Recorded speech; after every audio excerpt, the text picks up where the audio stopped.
Hristos se întoarce să ne spună adevărul său. Scrisoarea 5. În această scrisoare, Hristos începe să explice adevăratele procese ale creației. El atinge ceea ce știința și doctrinele religioase au crezut, le respinge și definește adevărul ființei. El atinge adevărul cu privire la egoul uman, mijlocul individualității pământești și, prin urmare, necesar, dar și sursa tuturor suferințelor. Punctul 1. Noul Testament nu trebuie să fie de încredere, acceptat sau crezut. Eu, Hristosul, scriu această scrisoare 5 pentru a defini în mod clar realitatea ascunsă, pe care o voi numi universală și divină, pentru a vă ajuta să vă extindeți mințile și să înțelegeți că, deși sunteți un individ, ceea ce v-a dat ființa și individualitatea este El însuși universal, etern, infinit, pretutindeni, fără început sau sfârșit.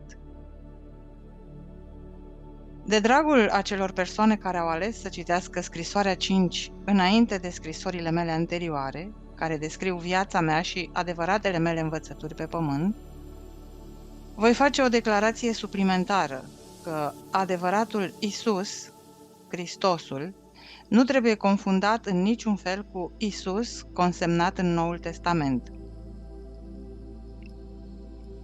Deoarece învățăturile mele originale, sub forma celor 4 evanghelii, au fost distribuite în întreaga lume și au fost interpretate greșit în mod grosolan, intenția mea este să încep să predau adevărul existenței prin explicarea adevăratei semnificații a terminologiei mele originale, așa cum este citată în Evanghelii. Acest lucru este necesar pentru a risipi și, în cele din urmă, pentru a eradica din conștiința oamenilor neînțelegerile care au persistat și au dezinformat generații de căutători spirituali încă din timpul vieții mele pe pământ.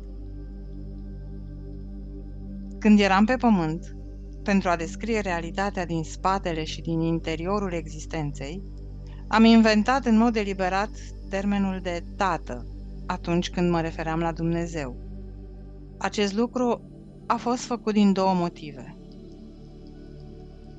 În primul rând, așa cum am explicat în scrisoarea 1, atunci când am primit iluminarea în deșert, mi s-a permis să văd că conceptele care îl descriu pe Creatorul Universului, așa cum a fost revelat de profeții evrei, erau complet greșite.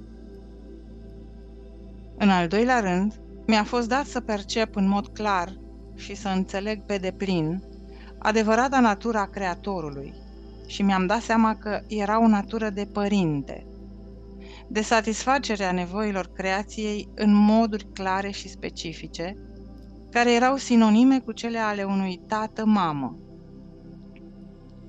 Într-adevăr, am văzut că impulsurile parentale prezente în toate creaturile vii fuseseră extrase direct de la Creator și că originea tuturor impulsurilor de iubire și de parenting era de asemenea originea vieții și a existenței însăși.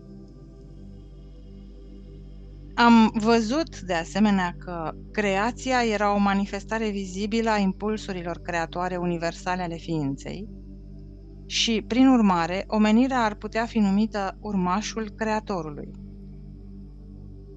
Din acest motiv, a fost destul de firesc pentru mine să vorbesc despre Tatăl atunci când mă refer la Creator, deoarece pentru mine acesta este ceea ce este cu adevărat Creatorul din toate punctele de vedere, mai ales tată-mamă. Dar având în vedere insistența evreilor ca femeia să ocupe o poziție subordonată în viața lor de zi cu zi, m-am referit doar la Tatăl, pentru a evita rezistența evreilor și pentru a obține acceptarea de către aceștia a noii terminologii. De asemenea, am inventat termenul de tată pentru a-i ajuta pe evrei să înțeleagă că concepția lor despre Jehova și rigiditatea legilor iudaice erau total eronate. De asemenea, prin utilizarea unei noi terminologii, Tatăl, pentru a descrie Creatorul, impulsul creator, care se află în spatele și în interiorul existenței, am arătat clar că am adus o învățătură cu totul nouă, în opoziție cu credința acceptată într-un Dumnezeu care respingea anumiți oameni și trimitea dezastre asupra lor ca pedeapsă.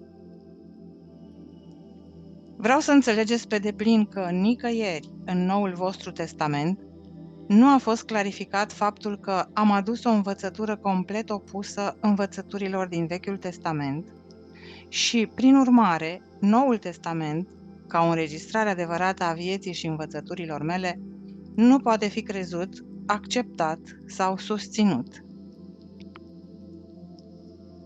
O consemnare adevărată și precisă a personalității mele, a naturii mele iluminate, a atitudinilor emoționale și a învățăturilor în sine, ar fi arătat foarte clar că vechile forme iudaice de religie și învățăturile mele iluminate erau diametral opuse din toate punctele de vedere.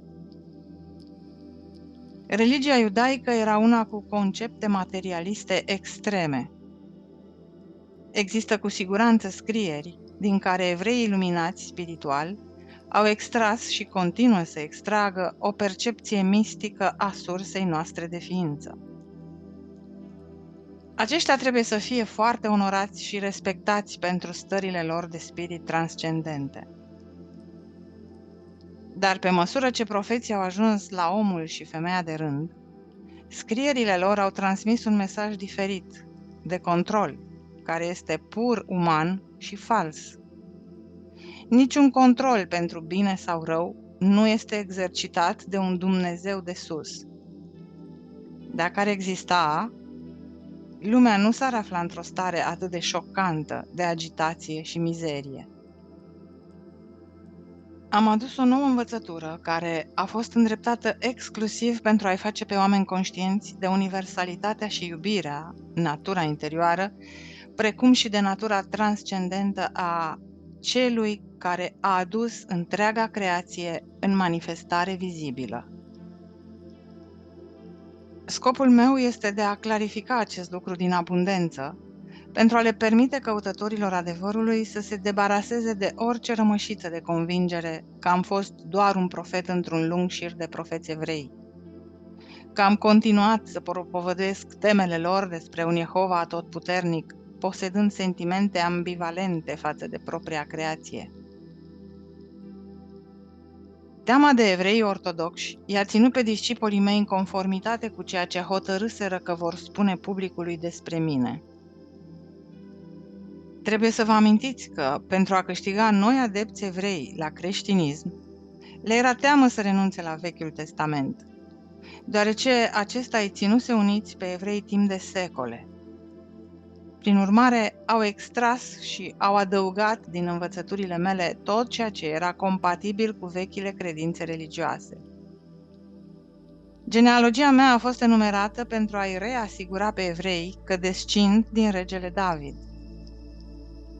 De ce s-ar fi deranjat cu acest lucru, dacă nu voiau să arate clar că eu eram un evreu cu o descendență străveche și că, prin urmare, puteam fi un candidat pentru Mesia? Dacă ar fi înțeles cu adevărat ceea ce venisem să fac pe pământ, să mă despart de trecut și să pun bazele unui viitor cu totul nou de înțelegere și activitate, ar fi făcut eforturi curajoase pentru a se asigura că oamenii înțeleg adevăratele scopuri care m-au condus până în ziua morții mele. Dar ei nu au făcut acest lucru. Ei au întunecat o mare parte din ceea ce am încercat să predau. Un ucenic al meu cu inimă puternică, Ștefan, s-a temut mai puțin să vorbească despre adevăratele mele învățături, deși acestea fuseseră brodate, dar chiar și așa a fost ucis cu pietre. Trebuie să înțelegeți că viața discipolilor mei era precară și nu este de mirare că adevăratele mele învățături au fost acoperite cu gândire tradițională pentru a le face mai acceptabile publicului. Chiar și așa vor exista dispute aprinse când spun că creștinismul prezintă doar o înregistrare a unora dintre declarațiile și vindecările mele, care nu sunt în prea mare conflict cu învățătura iudaică. Este o religie inventată de primii mei discipoli și de Pavel, după ce a fost introdus în Antiohia, pentru a-i ține pe evrei la oaltă pe cât posibil și pentru a-i aduce pe cei convertiți de la neamuri în turmă. Oportunismul a devenit apoi o fațetă a gândirii creștine. Acesta este adevărul vieții și al morții mele pe pământ. Vor apărea dezacorduri, pentru că oamenii se agață de credințe dragi și nu renunță la ele decât cu durerea trăită de cei care își pierd bunurile cele mai de preț. Cu toate acestea, oricât de prețioase ar fi credințele pentru oameni, ele sunt doar credințe. Ele nu prezintă o fundație sigură pe care să se construiască noi vieți. Acum că mă întorc la voi prin intermediul acestor scrisori, fac din nou toate încercările posibile, în parametrii percepțiilor voastre umane, pentru a vă descrie realitatea, sursa ființei voastre, care a inițiat universul și existența însăși. Exact ca și cu 2000 de ani înainte, am venit acum prin intermediul acestor scrisori pentru a pune bazele viitoarei evoluții spirituale din următorul mileniu. Evoluția voastră spirituală nu poate apărea decât din percepțiile și înțelegerea mai profundă a naturii existenței și a ceea ce v-a adus la existență. Căci ceea ce percepeți în mod clar creează condițiile în care trăiți. Pentru că nu v-ați înțeles adevăratele origini spirituale, omenirea este continuu implicată în războaie și a generat condiții pământești care sunt atât o rușine pentru condiția umană, cât și o sursă de suferință omenească de orice fel. Din acest motiv, eu trimit, radiez toată puterea conștiinței mele cristice pentru a vă aduce adevărul existenței în genul de terminologie modernă și ușor de înțeles, pentru a vă permite să vă construiți o nouă conștiință și o nouă realizare a adevărului așa cum este el cu adevărat, mai degrabă decât să vă permiteți să continuați să aderați la acele credințe false pe care le-ați învățat sau care v-au fost aduse de tradiție.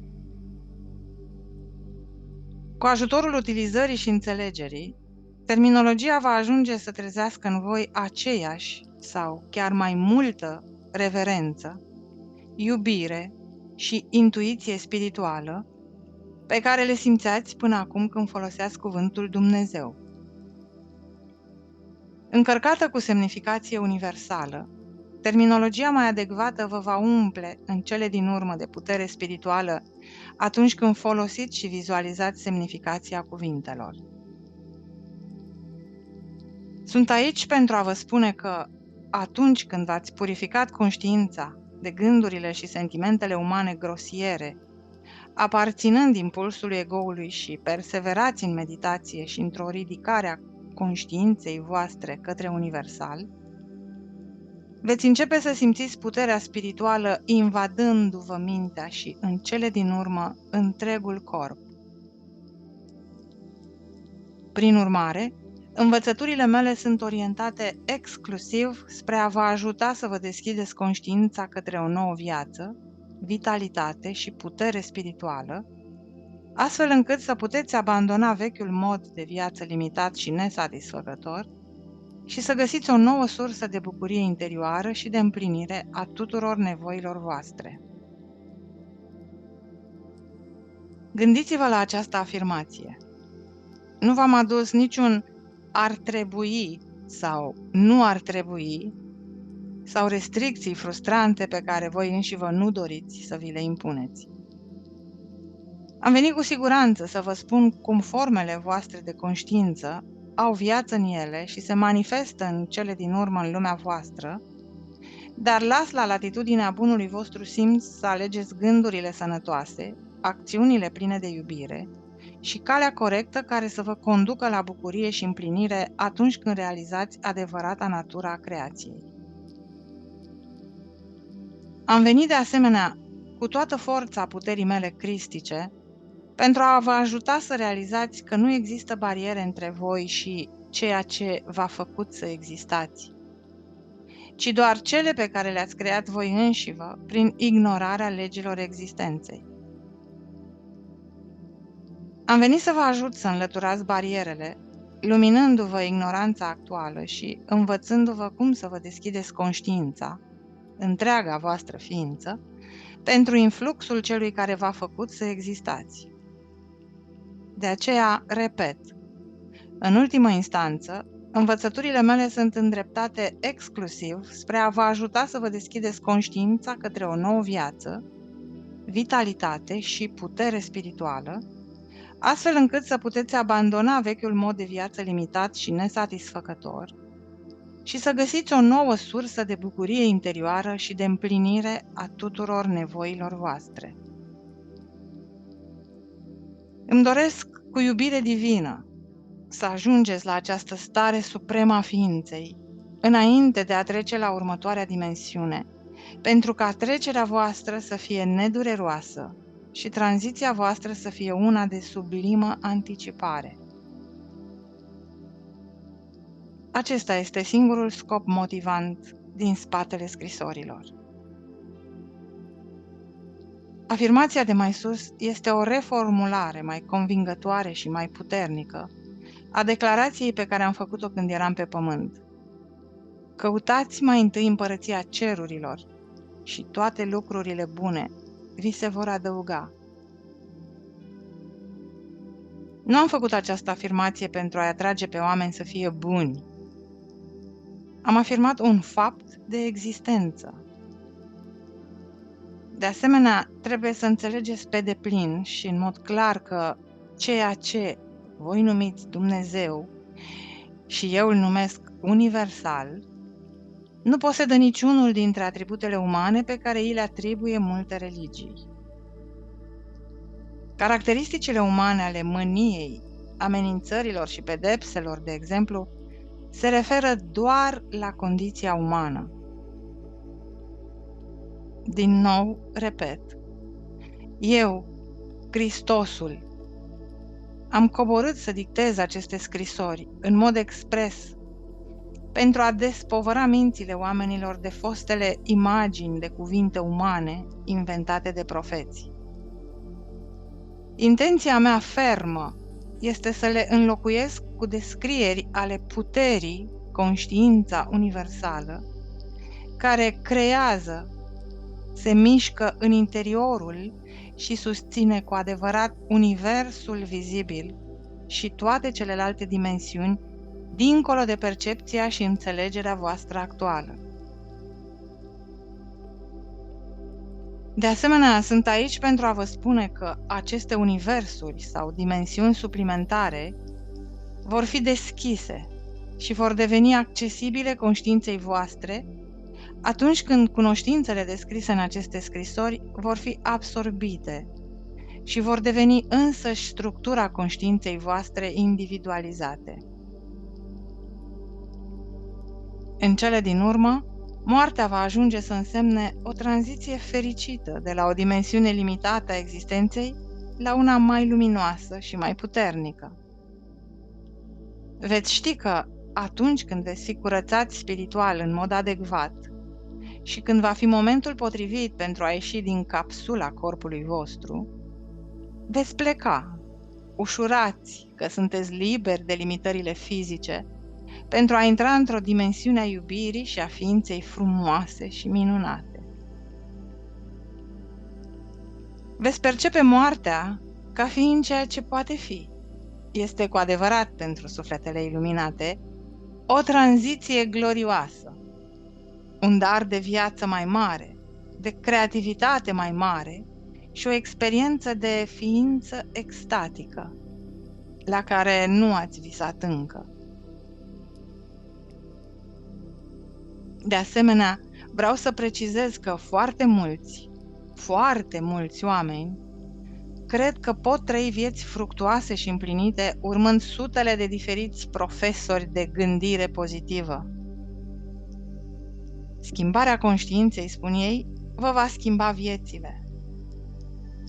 Acest lucru este adevărat într-o măsură limitată, dar pentru căutătorii care evoluează spiritual, o astfel de schimbare a conștiinței lasă totuși o uscăciune a spiritului și un dor de ceva mai mult.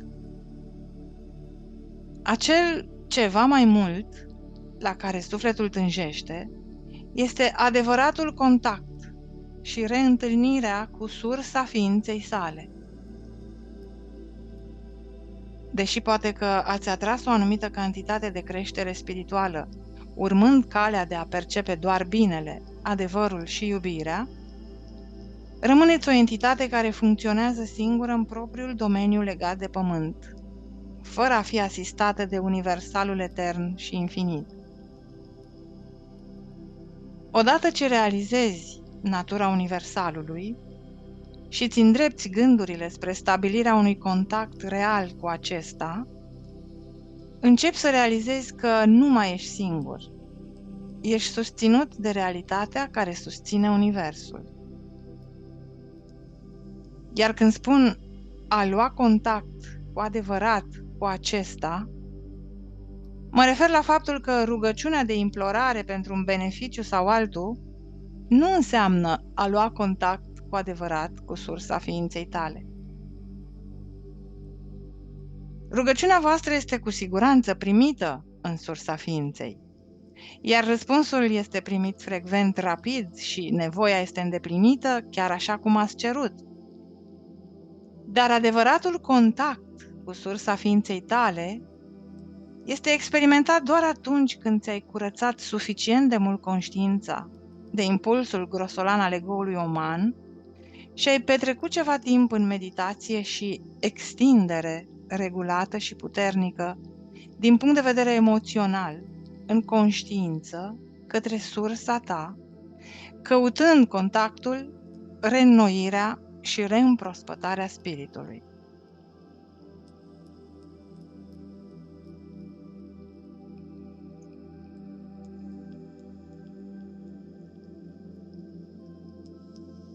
Punctul 2. Adevăratul scop al existenței. Acesta este adevăratul scop al existenței. O comunicare constantă și reciprocă de dialog și comuniune între sursa întregii ființe și creație. Aici aș vrea să vă reamintesc că atunci când am trăit pe pământ, le-am spus foarte clar în fiecare zi evreilor că de unul singur nu pot face nimic. Am afirmat în mod constant că este Tatăl cel care face lucrarea, nu eu. Am venit în acest moment pentru a vă permite să faceți tranziția de la conștiința umană legată de pământ la cea a iluminării, atunci când o persoană știe că, în sfârșit, cunoaște adevărul ființei. Fără îndoială, oamenilor profund religioși, îndoctrinați în mod aproape iremediabil cu dogma și teologia religioasă, fie că sunt evrei, creștini, musulmani, hinduși sau aparținând oricărei alte convingeri religioase, le va fi dificil, chiar dureros la început, să accepte și să folosească în mod corespunzător aceste scrisori, pentru că o minte condiționată și programată este ca betonul.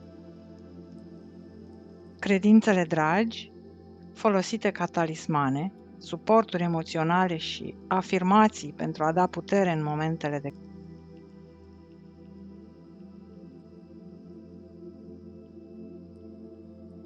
Credințele dragi, folosite ca talismane, suporturi emoționale și afirmații pentru a da putere în momente de criză, sunt imprimate emoțional în subconștient și, de obicei, încorporează în ele teama de a nu-L supăra pe Dumnezeu atunci când se are în vedere trecerea la un adevăr superior. Cu excepția cazului în care nu există o dorință sinceră de a cunoaște adevărul ființei, mai degrabă decât credințele tradiționale, aceste tipare mentale sunt aproape imposibil de anihilate în minte și în emoții și blochează adevăratul progres spiritual. Am venit în mod expres pentru a-i ajuta pe cei care au voința de a face acest lucru, să treacă dincolo de aceste bariere către adevărata iluminare. Prin urmare, dacă simțiți intuitiv că cuvintele de pe aceste pagini sunt adevărul și vă simțiți atrași de ele, aveți încredere că sunteți pregătiți să începeți călătoria spirituală descrisă în aceste scrisori. Iar eu vă sun la îndemână pentru a vă da curajul de a o urma până când vă veți atinge scopul, adevărata iluminare spirituală, o nouă viață, putere de voință și o descoperire a ceea ce am numit Împărăția Cerurilor. Meditația și rugăciunea zilnică și sinceră vor permite o curățare mentală și, treptat, adevărul și înțelegerea vor înlocui vechile mituri care vă erau cândva atât de dragi. La începutul următoarelor învățături, eu, Hristos, trebuie să vă reamintesc că universul vostru nu este solid. După cum probabil știți, conform oamenilor voștri de știință, materia solidă, substanța vizibilă a lumii, este de fapt compusă din particule de energie. Adevărul de a fi al dimensiunii voastre terestre se bazează pe această realitate fundamentală a creației. Pentru a înțelege învățăturile mele cu privire la adevărul ființei, este necesar să înțelegeți acest gol aparent, fundamental, care stă la baza întregii voastre lumi create. Majoritatea dintre voi cunoașteți acest fapt al existenței din punct de vedere intelectual, dar încă nu s-a filtrat nici pe departe în conștiința voastră, pentru a vă oferi o nouă perspectivă asupra lumii și a existenței însăși. Voi continuați așa cum ați făcut-o de milenii, crezând că lumea voastră este solidă, iar condițiile corpului și toate celelalte fenomene externe sunt dincolo de controlul vostru. Credeți că sunteți victima existenței.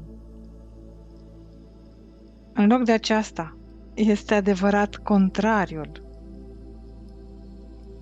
Iar viața voastră de zi cu zi reflectă aceste convingeri. Prin urmare, este absolut necesar să mă întorc și să vă ajut să treceți la o percepție mai înaltă a adevărului.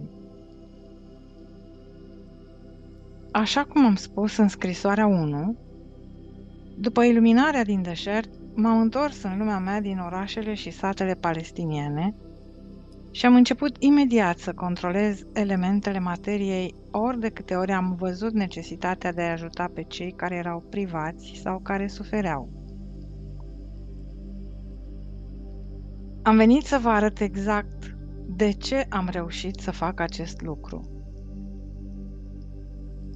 Așa cum v-am dezvăluit în scrisoarea 1, în timpul perioadei în care am primit iluminarea deplină în deșert, mi s-a arătat că materia nu era cu adevărat solidă. Nu mi-a fost dat să înțeleg exact cum particulele electrice pe care le-am numit strălucirea scânteilor au căpătat aspectul de materie vizibilă. Am știut doar că aceste granule se mișcau la frecvențe înalte de viteză în cadrul minții lui Dumnezeu și că mintea lui Dumnezeu era prin urmare universală. Am perceput că mintea lui Dumnezeu era atât creatorul cât și substanța tuturor lucrurilor din cadrul creației însăși. De acest lucru eram absolut sigur. De asemenea, am văzut foarte clar că gândirea umană, atunci când era încărcată de convingeri sau emoții, afecta în mod radical acest proces de materializare a formelor vizibile. Prin urmare, mintea umană putea să interfereze și chiar interfera cu adevărata intenție a minții lui Dumnezeu. A fost o realizare emoționantă și înălțătoare, deoarece miturile învățate de rabinii evrei erau în mod clar false și au fost imediat măturate din mintea mea. Am îmbrățișat adevărul cu entuziasm, deoarece acum înțelegeam de ce oamenii experimentau mizerie și suferință. Aceasta emana din propriile lor procese de gândire. Mi-a fost dat de asemenea să văd comunitățile de particule vii pe care știința le-a numit celule, la lucru în fiecare ființă vie. Am fost conștient de armonia divină care controla activitatea celulelor, care se ocupau cu construirea și întreținerea diferitelor părți ale corpurilor fizice ale tuturor creaturilor vii și ale plantelor mari și mici. Acesta este motivul pentru care m-am inspirat foarte mult din mediul rural, pentru a da exemple de manifestarea nemărginirii și activității Tatălui în cele mai mici forme de viață sălbatică, cum ar fi plantele și păsările. Așa cum am explicat clar în scrisorile 1-3, am numit Tată mintea lui Dumnezeu, pentru că mi s-a permis să văd, să percep adevărata natură a minții lui Dumnezeu și eram hotărât că atunci când mă voi întoarce la poporul palestinian pentru a descrie revelațiile pe care le primisem, acesta să înțeleagă că convingerile lor impregnate în conștiința lor de către rabini erau complet false. Am văzut că adevărata natură a minții lui Dumnezeu era cea mai înaltă formă de iubire divină și că aceasta putea fi văzută în mod constant, activă în fiecare ființă vie. Așa cum am menționat mai sus, din această cunoaștere am fost capabil să realizez miracolele și să controlez elementele atunci când era necesar și adecvat.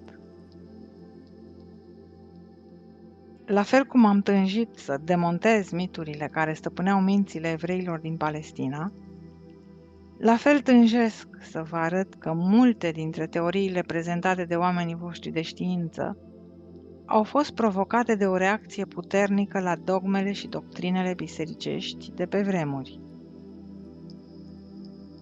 Pentru a înțelege această afirmație, trebuie să vă dați seama că, până în timpul lui Darwin, când diverse biserici creștine dețineau dominația asupra minților populației, era în general acceptat faptul că Universul a fost creat exact așa cum este scris în Geneza din Vechiul Testament biblic.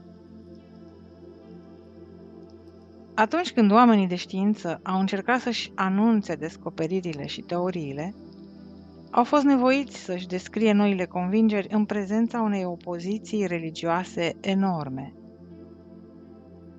În consecință, ei au considerat necesar să-și concentreze o mare parte din energia lor mentală pentru a dovedi că afirmațiile profeților erau greșite.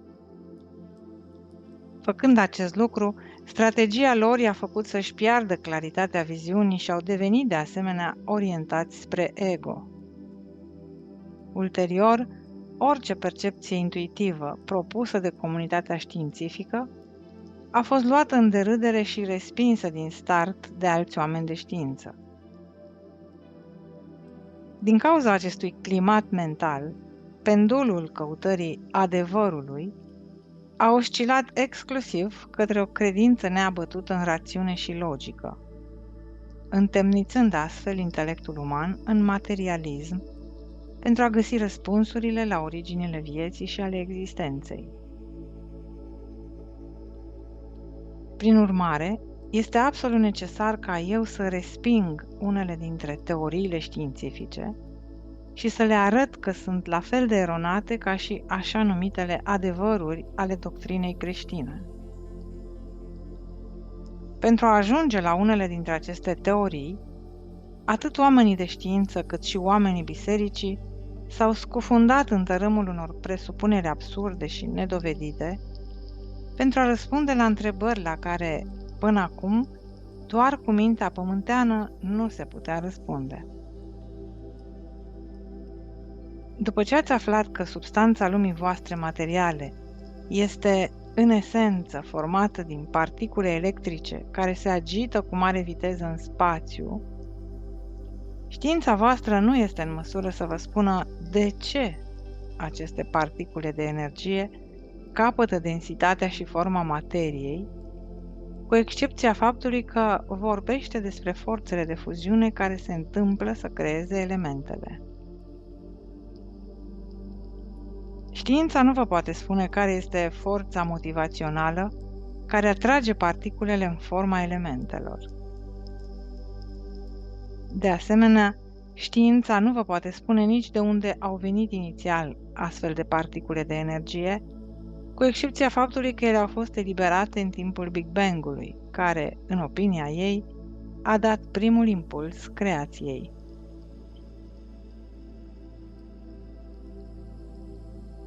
Punctul 3. Big Bang-ul. De ce un brusc Big Bang? De ce? Care a fost factorul motivator din spatele acestuia? Știința vorbește despre electromagnetism, dar nu poate spune de unde provin astfel de energii care apar și dispar. Unde se duc ele? De ce se întorc? Din perspectiva umană, nu pare să existe o activitate inteligibilă în interiorul sau în spatele activității sale.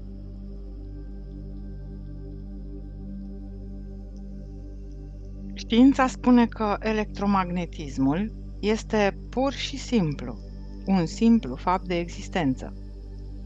Și totuși, el produce o muncă extrem de intenționată și inteligentă sub forma a milioane de miliarde de substanțe din care este alcătuit universul vostru. Cum se întâmplă acest lucru? Nu există nimic din ceea ce electromagnetismul a adus în ființa vizibilă pe care mintea umană să-l poate considera că este lipsit de scop sau de sens. Știința ignoră acest nivel, cel mai elementar și vital al creației.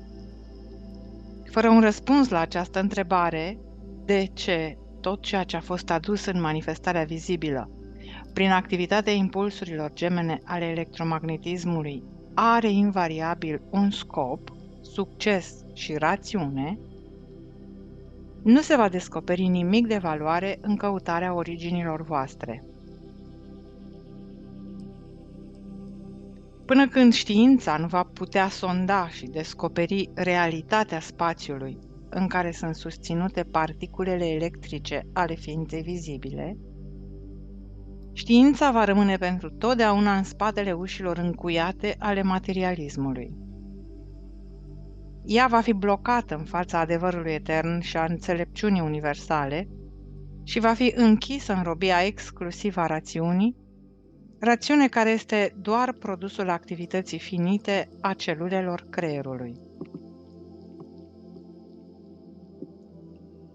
Este adevărata natura spațiului pe care intenționez să vă prezint, dar înainte de a proceda la aceasta, trebuie mai întâi să vă supun atenției mai multe întrebări extrem de pertinente. De-a lungul veacurilor, o mare parte din lucrările produse de electromagnetism au apărut minții, vederii și atingerii entităților vii ca fiind solide, neschimbător de durabile. metalele, lemnul, rocile, entitățile vii, toate erau considerate a fi compuse din materie solidă, neanimată sau vie. Cu o astfel de credință într-un univers solid, este firesc ca profeții mistici din vechime să fie avut în vedere un individ puternic care poseda puteri enorme în crearea tuturor substanțelor solide ale universului. În vizualizarea unui astfel de individ puternic, era firesc ca ei să perceapă o figură regală de control universal, posedând o natură răzbunătoare atunci când se confrunta cu comportamentul omenirii care a creat o societate turbulentă. Nici profeții din vechime, nici știința de astăzi nu au fost nici aproape de adevărul existenței. Ambele au ratat complet adevărul. Știința spune că viața a început atunci când, într-un mod inexplicabil, o combinație corectă de reacții chimice a produs o moleculă capabilă să facă copii ale ei însăși prin declanșarea altor reacții chimice. O astfel de descriere a complexității și puterii enorme și abundente a forței vieții, ca fiind perceptibilă doar pentru că este capabilă să se reproducă pe sine, dezvăluie sărăcia fundamentală a percepției și gândirii științifice care a produs o astfel de teorie. Mai mult, sugestia că o astfel de combinație de substanțe chimice neanimate ar putea să se unească într-un mod specific, în mod accidental, pentru a produce un rezultat atât de uimitor de autoreplicare, rămâne de necontestat din punct de vedere științific. Acest lucru se datorează faptului că mintea umană finită, chiar dacă este științifică, nu poate face față unei asemenea eventualități ciudate de autoreplicare neinițiată. Este prea sugestiv pentru o întâmplare magică a unei intervenții dintr-o sursă inimaginabilă pe care oamenii de știință nu îndrăznesc să o contemple de teama ridicolului. Această consimțire de oaie este considerată mai științifică decât producerea unor teorii inspirate, blocate de legile materialiste pe care știința și le-a stabilit singură. Acest blocaj al progresului științific viitor va împiedica știința să investigheze în mod corespunzător domeniul minții și al spiritului, până când vreun om de știință luminat va sfida convențiile și va îndrăzni să treacă granița dintre văzut și nevăzut. Profeților din vechime, dacă li s-ar fi prezentat teoria autoreproducerii moleculare, nu ar fi avut nicio dificultate cu o astfel de apariție magică și ar fi spus că Dumnezeu a creat combinațiile chimice și le-a imprimat viață. Nici aceasta nu ar fi explicația corectă.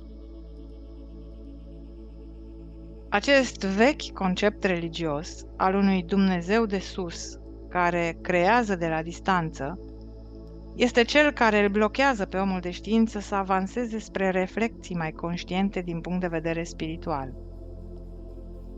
Prin urmare, în ciuda aparentei emancipări a științei față de doctrinele străvechi, ea este încă la fel de legată mental și împiedicată de temerile vechilor șabloane ca în secolul al XIX-lea. Ea își adoptă teoriile sale ridicole pentru că nu a perceput încă realitatea sursei noastre de ființă din spatele și din interiorul moleculei vii. Continuându-și povestea creației, știința afirmă că, după autofabricarea moleculelor vii capabile să se reproducă, acestea s-au format într-o celulă vie, atât de mică încât nu poate fi văzută cu ochiul liber, care a devenit blocul de construcție pentru toată multiplexitatea organismelor vii, inclusiv plante, insecte, reptile, păsări, animale și omul însuși. Prin urmare, toate ființele vii au un strămoș comun: prima moleculă vie. Știința nu poate explica de ce moleculele autoreplicante s-au combinat într-o celulă vie. Rămâne un mister pentru știință până în ziua de azi. Celula vie, vă spune știința, se repetă la nesfârșit în miliarde de miliarde de miliarde de miliarde de forme diferite. Este elementul constitutiv al universului vizibil. Cum se poate așa ceva?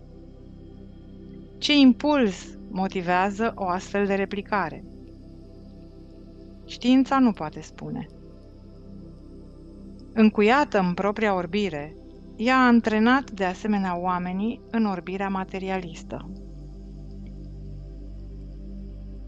Și acum, prima celulă vie merită atenția totală a oricărei persoane care caută în mod serios dimensiunea spirituală și resortul principal al existenței. Deoarece prima moleculă vie și prima celulă vie sunt primele dovezi ale unei activități inteligente în cadrul materiei, în cadrul universului.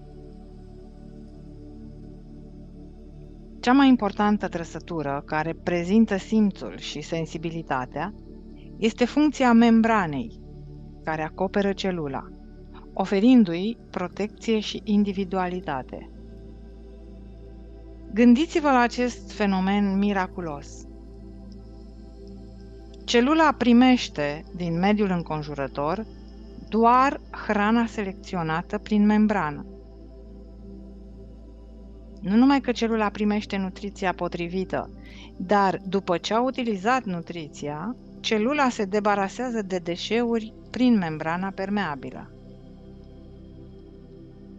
Ar trebui să vă întrebați cum poate membrana pur fizică a celulei, invizibilă pentru ochiul vostru, să distingă și să selecteze hrana corectă pentru a-i spori bunăstarea și apoi să exercite suficient discernământ pentru a se debarasa de materia toxică nedorită.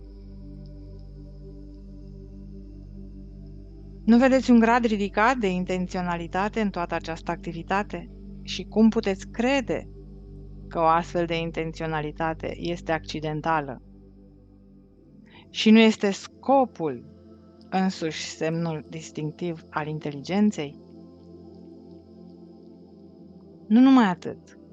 Membrana celulei continuă să facă această muncă de selecție a nutriției și de eliminare a deșeurilor în miliarde de circumstanțe și condiții diferite legate de supraviețuirea în cadrul diferitelor specii și medii. Nu este aceasta o dovadă a scopului afișat în fiecare acțiune a fiecărei specii, fie că este vorba de insecte, plante, reptile, păsări, animale sau ființe umane? Nu ați putea descrie universul ca fiind impulsul consecvent și invariabil al scopului făcut vizibil în domeniul materiei vizibile? Spiritul scopului este un element fizic sau unul al conștiinței? Și dacă puteți accepta că scopul este un impuls creativ incontestabil, care stă la baza existenței, atunci puteți trece la următoarea percepție a universului vostru ca fiind manifestarea vizibilă a unei aprecieri inteligente a cauzei și efectului, evidentă în mod clar în cadrul materiei vii. Căci dacă celula vie poate selecta hrana potrivită și de asemenea poate asigura eliminarea deșeurilor toxice, această simplă activitate arată o conștientizare a necesității de digestie și prevede de asemenea acumularea de deșeuri toxice care rezultă și necesitatea eliminării acestor deșeuri, pentru a asigura sănătatea continuă a celulei. Nu este aceasta o indicație clară a unei evaluări inteligente a cauzei și efectului? În plus, știința spune că celula conține un nucleu, care ar putea fi comparat cu creierul unei ființe umane, deoarece acesta transmite mesaje și cea mai importantă funcție a sa este stocarea informațiilor. Biblioteca, care conține nu doar detaliile referitoare la o celulă, ci la întregul corp în care aceasta se află. De fapt, în urma cercetărilor științifice, se pare că însăși celula este un sistem de mesaje chimice transmise în mod intenționat, inteligent și inteligibil. Cum s-ar putea întâmpla acest lucru dacă la originea moleculelor celulei ar fi doar elemente chimice neînsuflețite? Ați contesta faptul că în spatele fiecărui mesager cu mesaj de transmis se află o gândire, o conștiință inteligentă? Și iată cât de precise sunt mesajele transferate de la o celulă la alta pentru a asigura reproducerea exactă a anumitor specii timp de milioane de ani. În ce moment al creației s-a strecurat conștiința în organismele vii? Și cum a ajuns gândirea inteligentă care cântărește și decide în domeniul materiei neînsuflețite și inconștiente? Fără o conștiință implicită, cum poate avea loc atât de multă activitate informată și informatoare într-o celulă invizibilă pentru ochiul viu? Nu este o astfel de activitate produsul conștiinței, dovedind prezența vieții inteligente în cel mai mic numitor al acesteia? Mai mult, o singură celulă vie, sub forma unei bacterii, se poate deplasa singură și își poate trăi propria viață specializată, adesea incitantă, în mediul înconjurător sau ca un virus care își desfășoară activitatea specializată mortală de a ataca ținte specifice în cadrul organismelor vii. Alternativ, celula poate fi fixată în interiorul unui organism, desfășurându-și propria activitate extrem de importantă de construcție și întreținere a unei anumite părți a organismului.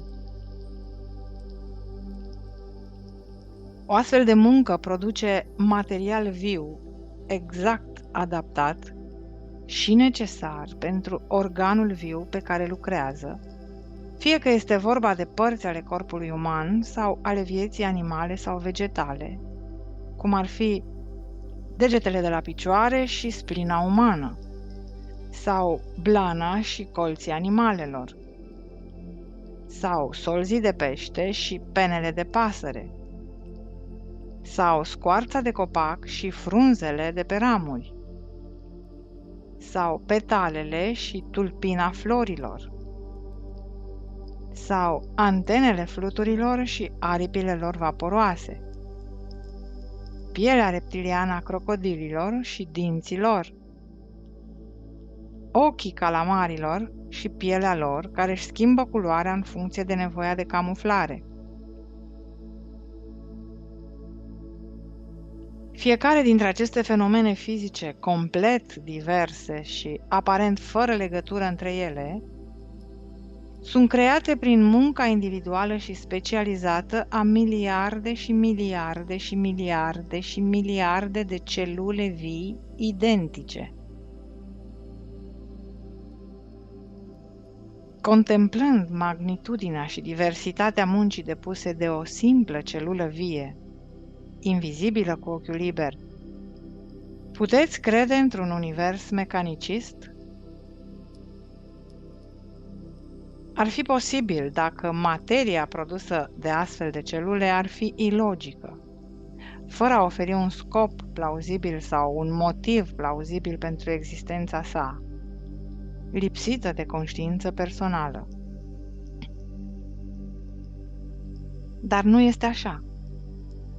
Aceste celule vii, identice, lucrează împreună în armonie în interiorul omului sau al animalului pentru a face un ficat cu multiplele sale îndatoriri în cadrul unui corp, pentru a crea un ochi complicat, având propriile sale scopuri specifice de a pune entitatea în contact direct și inteligent cu mediul său, încorporând asistența creierului, sau oase puternice, concepute în mod expres și complex, împreună cu tendoanele și mușchii, pentru a se uni cu altele în moduri atât de convenabile, încât să permită mișcarea completă și suplă a entității.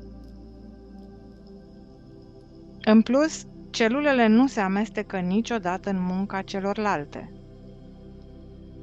Atunci când creează un rinichi, ele nu fac brusc o ureche. Atunci când creează părul, ele nu se lansează brusc în crearea pielii. Nu! Celulele creează scalpul și aceleași celule creează părul. Singura diferență între celulele pielii și cele ale părului este munca pe care o fac, secundă de secundă, de-a lungul întregii vieți. De ce? Care este factorul de motivare și inspirație? Accidentul? Ce inteligență organizatoare a pus în mișcare întregul proces de creație de la nivelul cel mai fundamental al formării elementelor simple din particule electrice libere în spațiu? Combinarea elementelor pentru a forma substanțe chimice, combinarea corectă a unor substanțe chimice specifice pentru a forma o moleculă vie, combinarea corectă a moleculelor vii pentru a forma o celulă vie, care poate să se hrănească, să elimine deșeurile, să construiască în conformitate cu specificații clare, să se deplaseze și să susțină acest edificiu enorm al creației în mod constant de-a lungul a miliarde de ani. Nu numai atât, dar care este forța motivatoare care a proiectat și a evoluat cu succes în cadrul sistemelor și entităților vii miliarde și miliarde de moduri diferite de fertilizare a semințelor de orice fel, fie că este vorba de plante, insecte, reptile, păsări, animale sau ființe umane, evoluând pentru fiecare dintre acestea un sistem inteligent de procreare adaptat la condițiile climatice, la producția de vegetație în mediul înconjurător, pentru a asigura supraviețuirea. Nu este supraviețuirea o dovadă a unei activități inteligente și intenționate? Și, după ce ați realizat această mare performanță de creativitate, nu ar trebui să vă întrebați cum se face că fiecare specie vie are propriul său mod individualist de a-și crește puii și de a-i proteja pe cât posibil până când aceștia sunt capabili să supraviețuiască singuri? Nu este aceasta iubirea pentru creație, activă în cea mai înaltă forma sa? Nu se poate trece mai departe de această analiză a ceea ce are de spus inteligența umană despre originile vieții și creativității, fără a menționa toate moleculele foarte importante ale ADN-ului, despre care se spune că poartă planul întregului organism, plantă sau copil. Mai mult, aceste molecule de ADN dau instrucțiuni celulelor, informându-le că trebuie să construiască în funcție de cromozomii depuși de sămânță. Da, într-adevăr, în locul inteligenței Știința v-a dat moleculele de ADN ca sursă a existenței, conducătorul vostru suprem, directorul creației de care celulele materiale, fragile, întreaga creație, trebuie să depindă pentru a supraviețui. Priviți gloriosul ADN, domn al creației voastre. Dar de unde își trag celulele ADN-ului puterile inteligente de dirijare? Știința este destul de mulțumită acum că a reușit să explice în mod satisfăcător de ce diversele specii de orice fel se replică atât de precis și de consecvent. Știința ar vrea să vă facă să credeți că trăiți într-un univers pur mecanicist, că fenomenul evoluției rezultă din mutații întâmplătoare și din supraviețuirea celui mai adaptat. Dacă studiezi diferitele organisme ale creației, activitățile multiple și diferite ale speciilor înrudite, poți crede cu adevărat într-un concept materialist atât de improbabil? Nu a fost o simplă coincidență faptul că, în zilele noastre, pentru a vă permite să descoperiți vasta inteligență din spatele creației, avem numeroși oameni creativi care se îmbarcă în călătorii dificile pentru a explora, determina și fotografia habitatele și obiceiurile creaturilor și plantelor sălbatice. Sunteți delectați și instruiți de un festin de fapte și fotografii ale minunilor universului vostru. În timpul în care am trăit pe pământ, nu am avut astfel de minunății la care să mă refer pentru a învăța pe evrei adevărul universal al existenței. Aveam doar animale domestice și păsări pe care să le folosesc ca exemple ale minunatei inventivități, inteligenței și conștiinței evidente în fiecare ființă vie. Nicăieri nu a fost scris în Evanghelii că m-am referit la Jehova cel mare și puternic ca fiind Creatorul, așa cum se obișnuia la liderii evrei. Nu, m-am întors către peisaj, către flori și păsări și am încercat să le arăt compatrioților mei că erau înconjurați de o creație minunată și miraculoasă.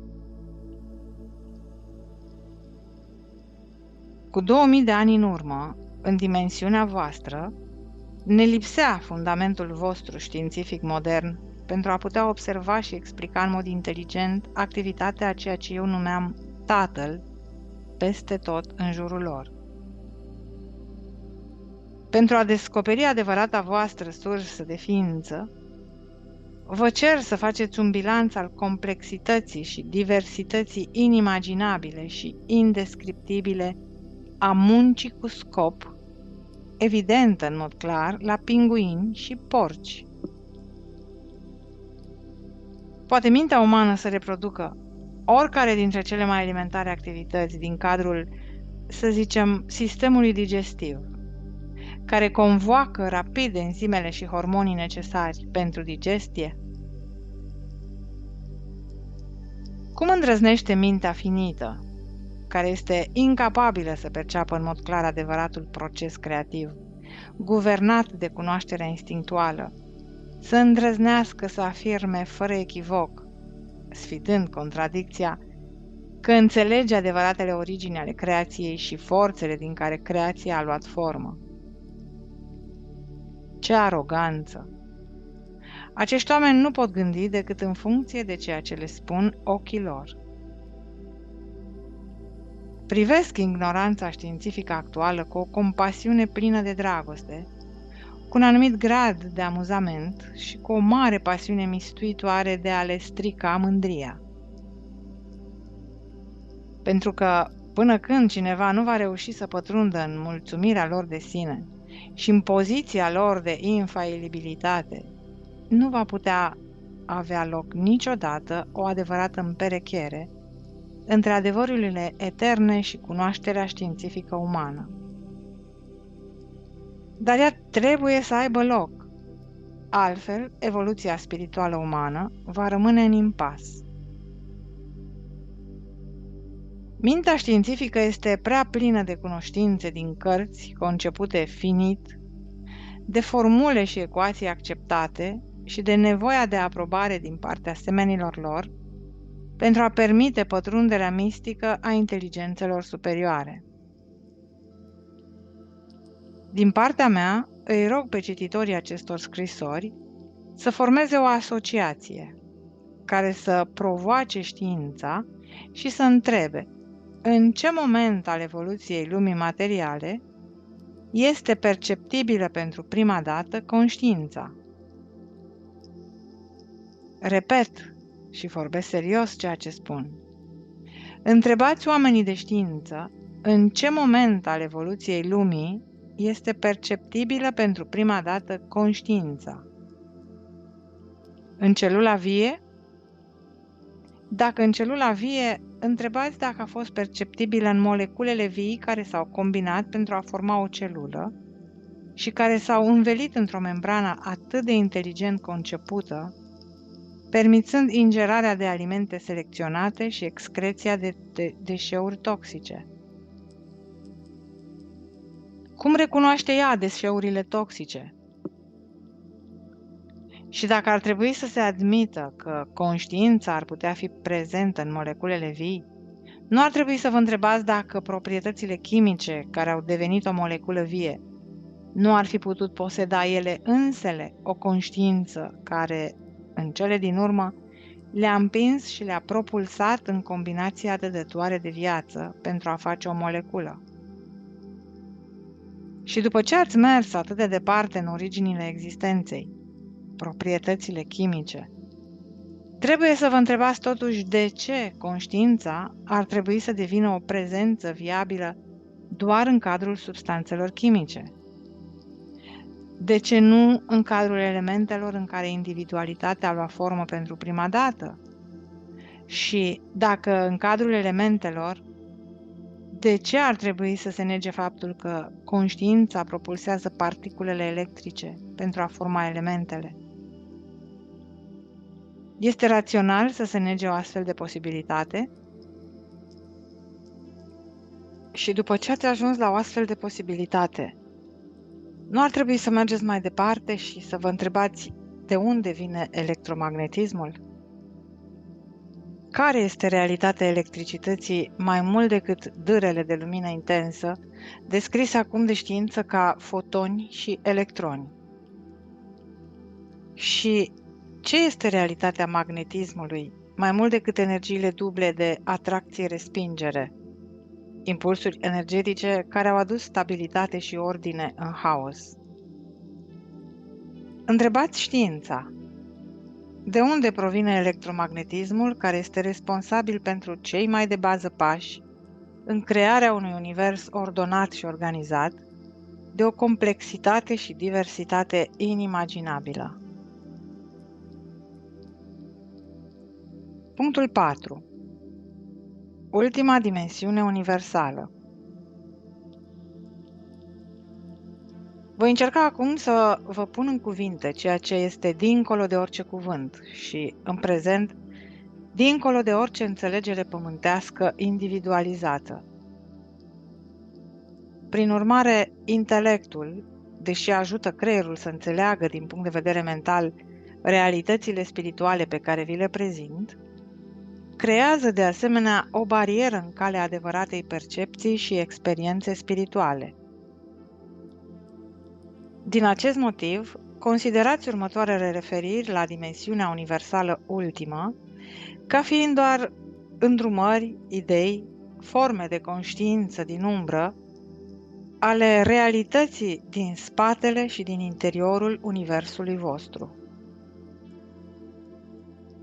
Luați fiecare idee, una câte una, în meditație. Ceea ce urmează să vă explic este în întregime, în interiorul și în conștiința fără parametri și limite. Dacă sunteți suficient de evoluați spiritual pentru a mă urma acolo, dincolo de cuvinte, veți începe să înțelegeți spiritual tot ceea ce încerc să vă spun. Cuvintele vă vor ghida spre și apoi vă vor debloca noi perspective ale ființei. Perseverați!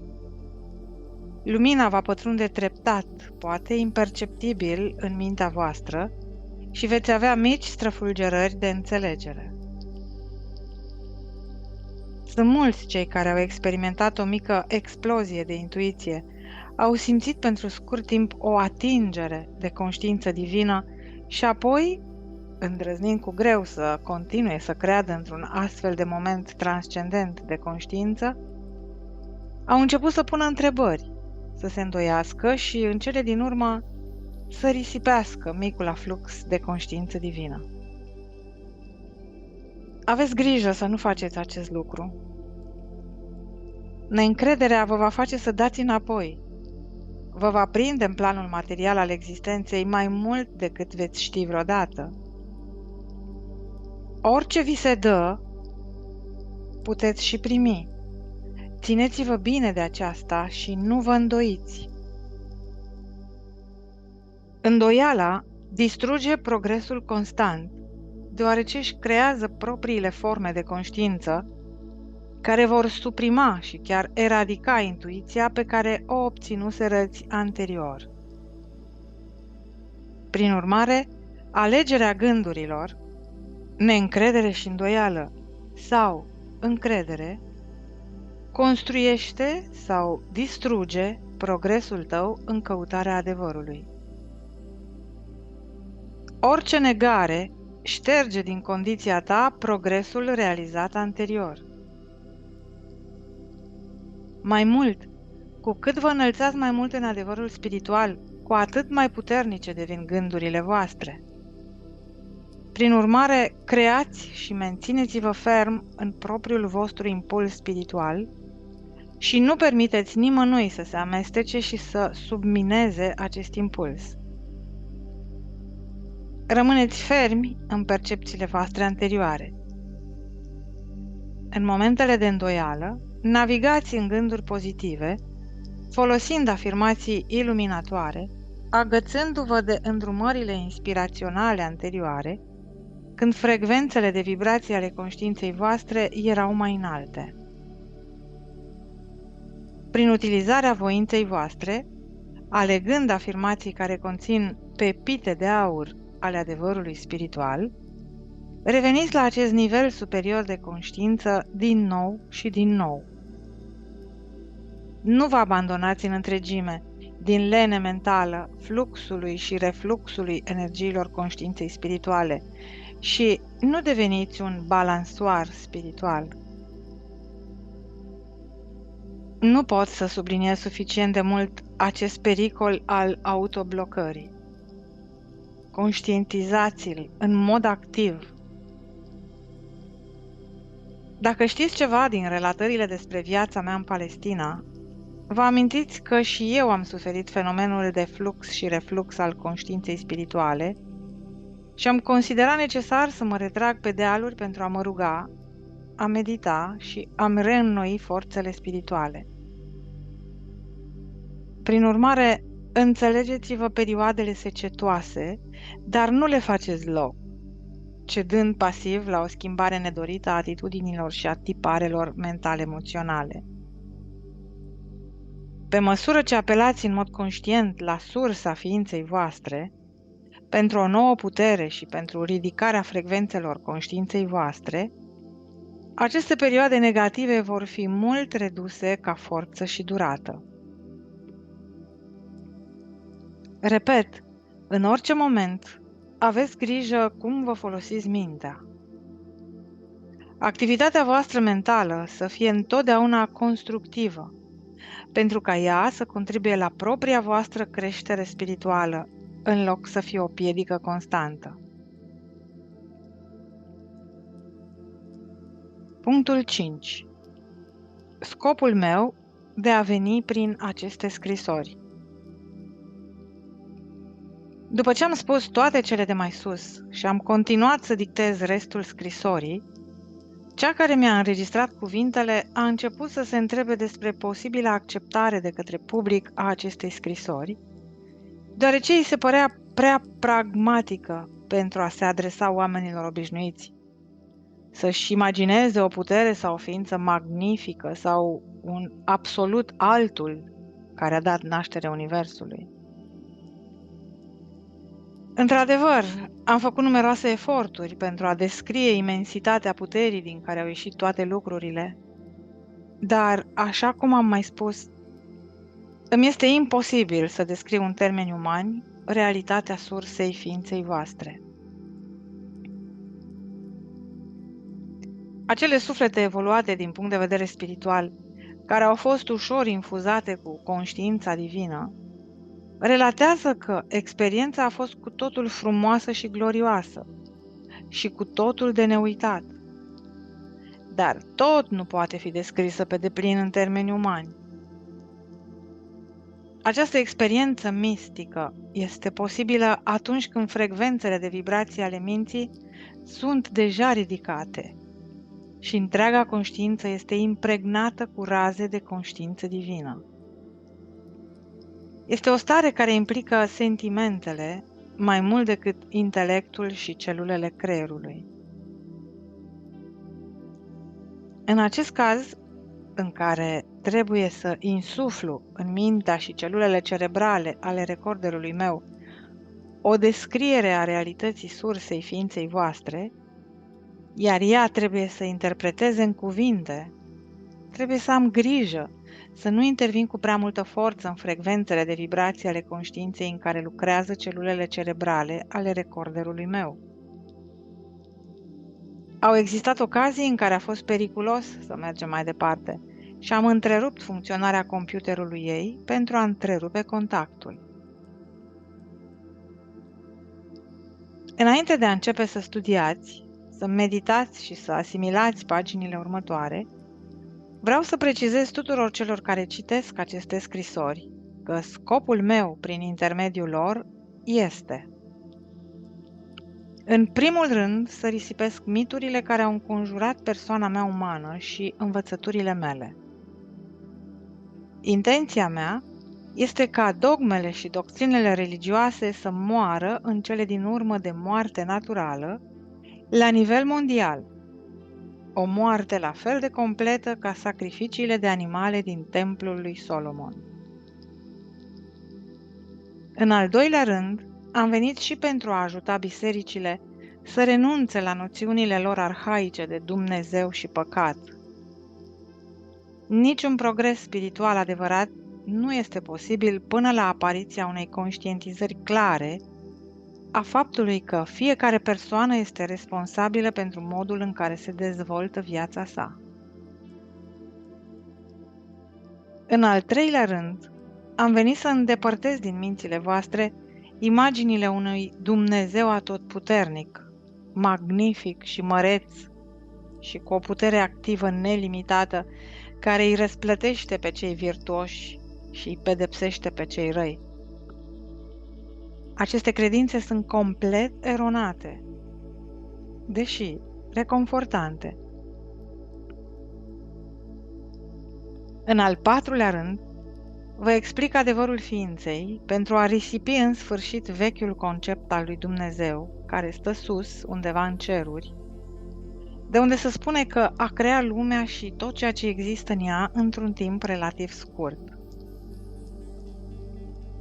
În al cincelea rând, am venit în mod expres pentru a ajuta știința să acopere prăpastia dintre conștiința universală și apariția particulelor electrice.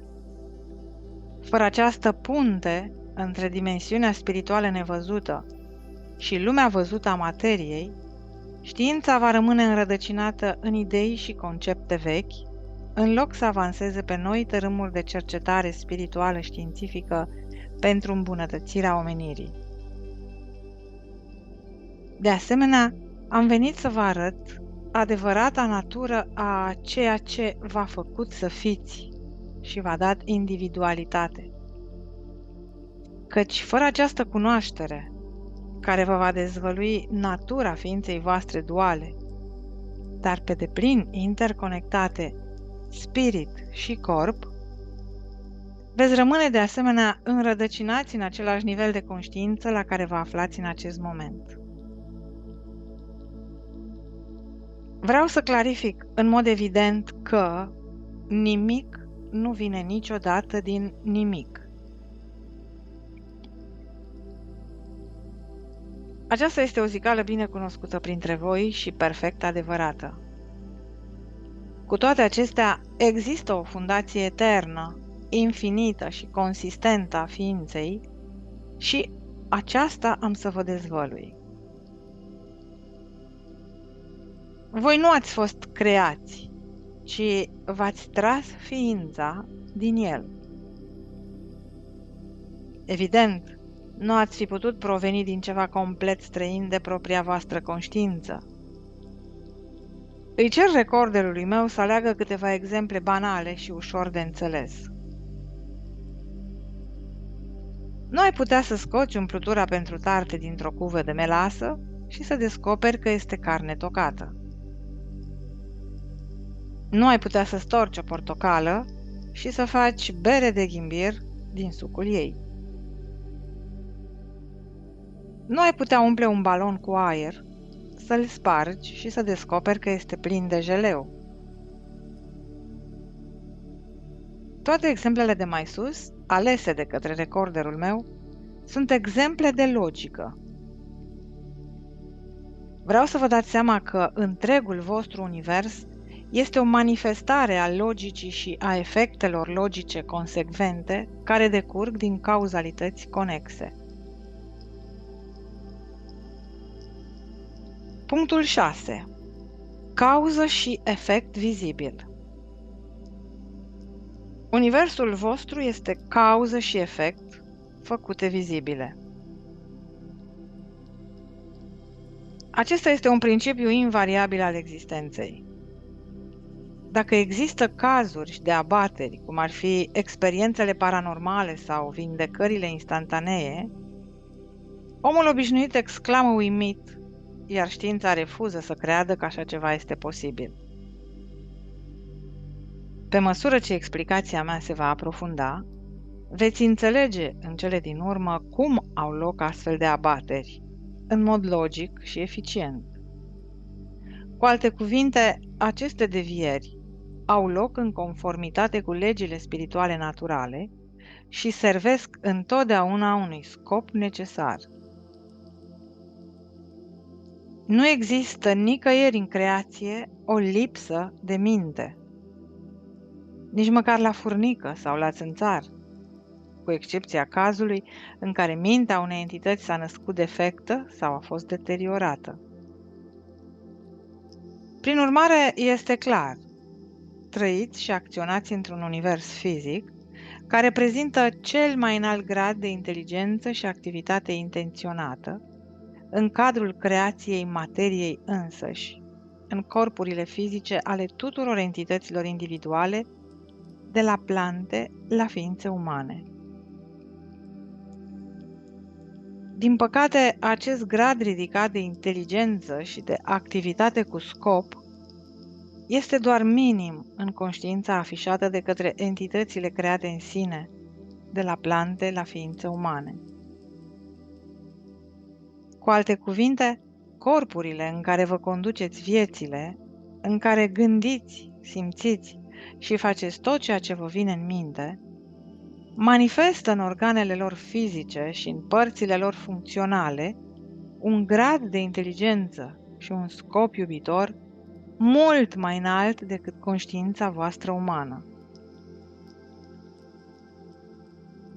Interesele umane sunt în cea mai mare parte absorbite de problemele de supraviețuire personală zilnică, de savurarea plăcerilor și de satisfacția emoțională și fizică. Pentru a atinge aceste scopuri, majoritatea oamenilor folosesc doar bunurile fabricate din materie. Nici chiar mințile oamenilor de știință nu pot desluși pe deplin secretele ascunse ale existenței pământești și, în ciuda întregilor expertize științifice, sunt la fel de împotmoliți în destinele schimbătoare ale existenței ca și cei care nu au niciun fel de învățătură. Prin urmare, este o concluzie logică faptul că acel ceva din care v-ați extras ființa fizică este o imensitate, nu doar de mărime, ci imensitate a puterii de voință, voința de autoexprimare și creativitate.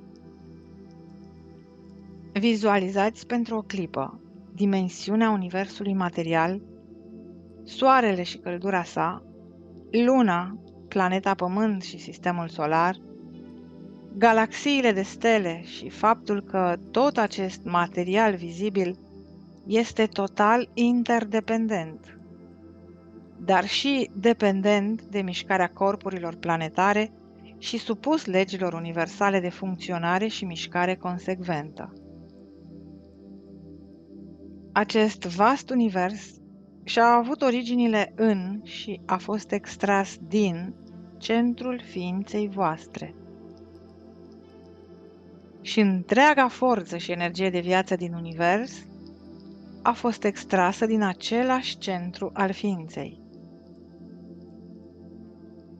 Prin urmare, nu fiți consternat dacă în eforturile mele de a analiza pentru voi componentele spirituale ale sursei ființei voastre, veți descoperi că recunoașteți care sunt aceste componente și, într-o măsură foarte, foarte, foarte limitată, posedați voi înșivă aceleași componente spirituale ale conștiinței. Ați extras tot ceea ce sunteți, spiritual, mental, emoțional și fizic, din sursa ființei voastre. Înainte de a vă explica cum ar putea fi posibil acest lucru, vreau să faceți anumiți pași pentru a vă ajuta mintea să absoarbă imensitatea a ceea ce este, din care v-ați extras ființa. După ce veți citi următoarele pagini până la sfârșitul scrisorii mele, luați fiecare paragraf în parte în meditație și vizualizare, căci numai în acest fel cuvintele vor începe să crească în realizare și vor căpăta realitatea spirituală a adevăratei lor semnificații. Totul, spiritual, nevăzut, văzut, închipuit, este conștiința, conștientizare. Natura cuprinzătoare primară a conștiinței este conștientizarea. Nu este posibil să ai conștiință fără a poseda conștiență. Tot ceea ce vedeți, tot ceea ce atingeți, auziți, simțiți, cunoașteți, este conștiință, conștientizare făcută vizibilă. Nu există nimic în univers care să nu fie conștiința făcută vizibilă. Conștiința, cunoașterea, este infinită și eternă. Există două dimensiuni ale conștiinței, atât dincolo, cât și în interiorul propriului plan de existență terestră, planul materiei grele, al formei solide. Dimensiunea universală ultimă a conștiinței, cunoașterii, nu poate fi niciodată cunoscută pe deplin sau cu adevărat de un spirit individualizat. Ea este inaccesibilă. Ea este în echilibru. Este singura sursă a întregii puteri, a înțelepciunii, a iubirii, a inteligenței. Dimensiunea universală a conștiinței cunoașterii în echilibru este o stare de tăcere și liniște din care provin sunetul, culoarea, forma individualizată și toată creația vizibilă în cadrul universului vizibil.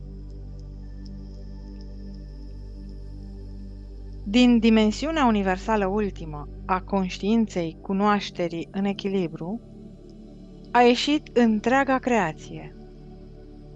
Toate diferitele dimensiuni nevăzute ale existenței care coboară în ordinea spiritualității chiar de la portarurile dimensiunii universale, până la cele mai greoaie frecvențe vibraționale ale substanțelor pământești neînsuflețite și dincolo de ele, până la ororile de nedescris ale perversiunilor conștiinței și ale antiadevărului. Această dimensiune universală ultimă a conștiinței cunoașterii nu se află doar în spațiu. Este tot spațiul. Nu este detectabilă nicăieri. Pentru cei care gândesc în termeni de atomi, se poate spune că este spațiul din atom. Prin urmare, el este în liniște și echilibru în cadrul spațiului tuturor elementelor și materiei. Natura conștiinței universale este intenție inactivă în echilibru. Prin urmare, conștiința universală este o stare infinită, eternă, nelimitată, nemărginită, de intenție puternică, imaculată, pură, frumoasă.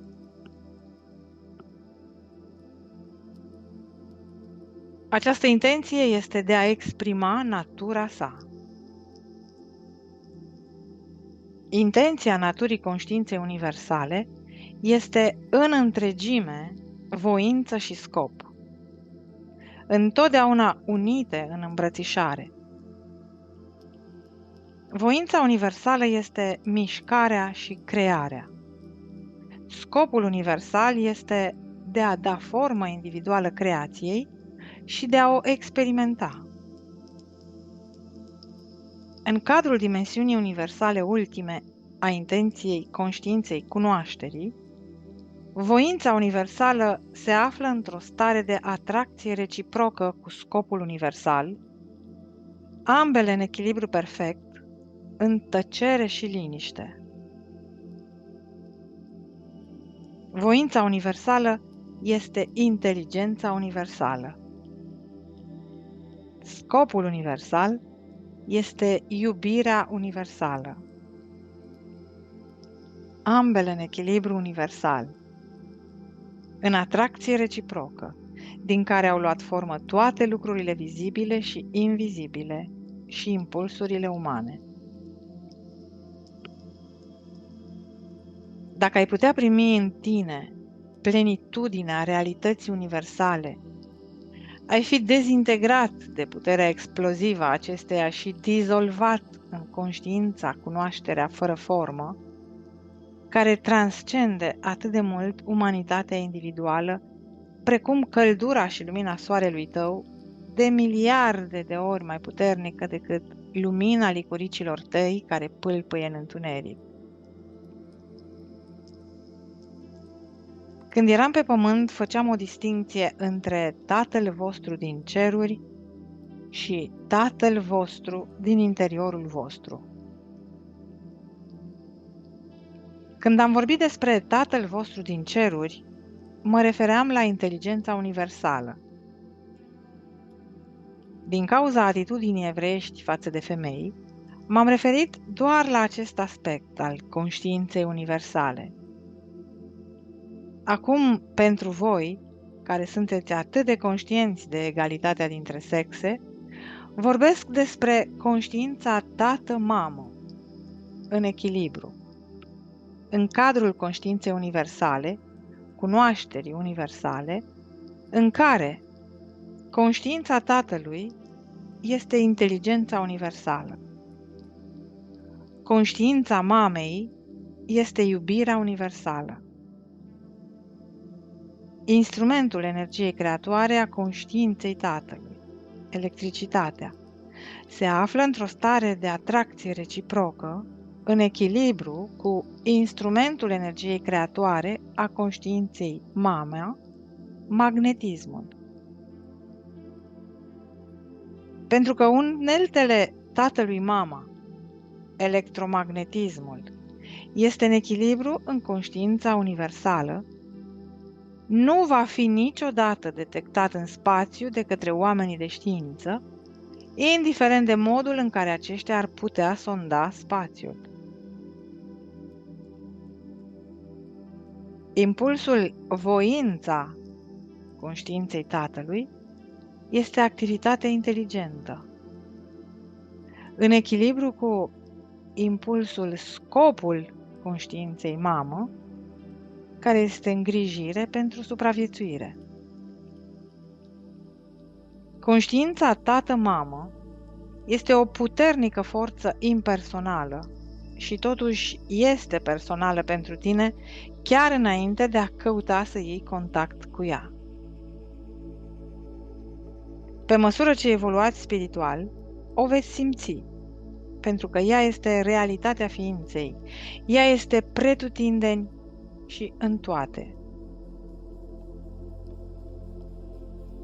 Conștiința tată este iubirea inteligentă, care dă energie inteligentă și impuls lumii formelor complexe, exprimată fizic sub formă de electricitate.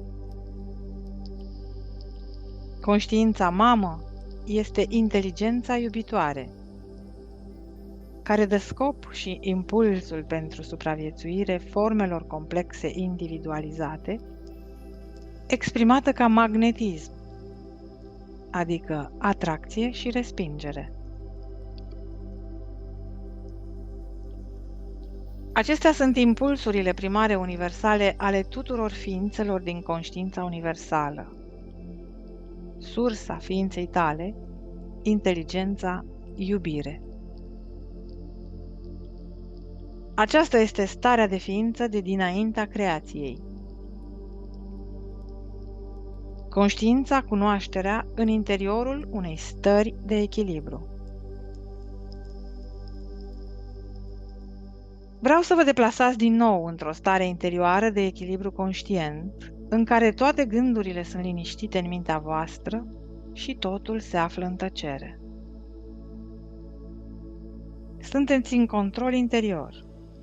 Mintea și emoțiile voastre nu mai sunt împărțite în activitate și sentiment.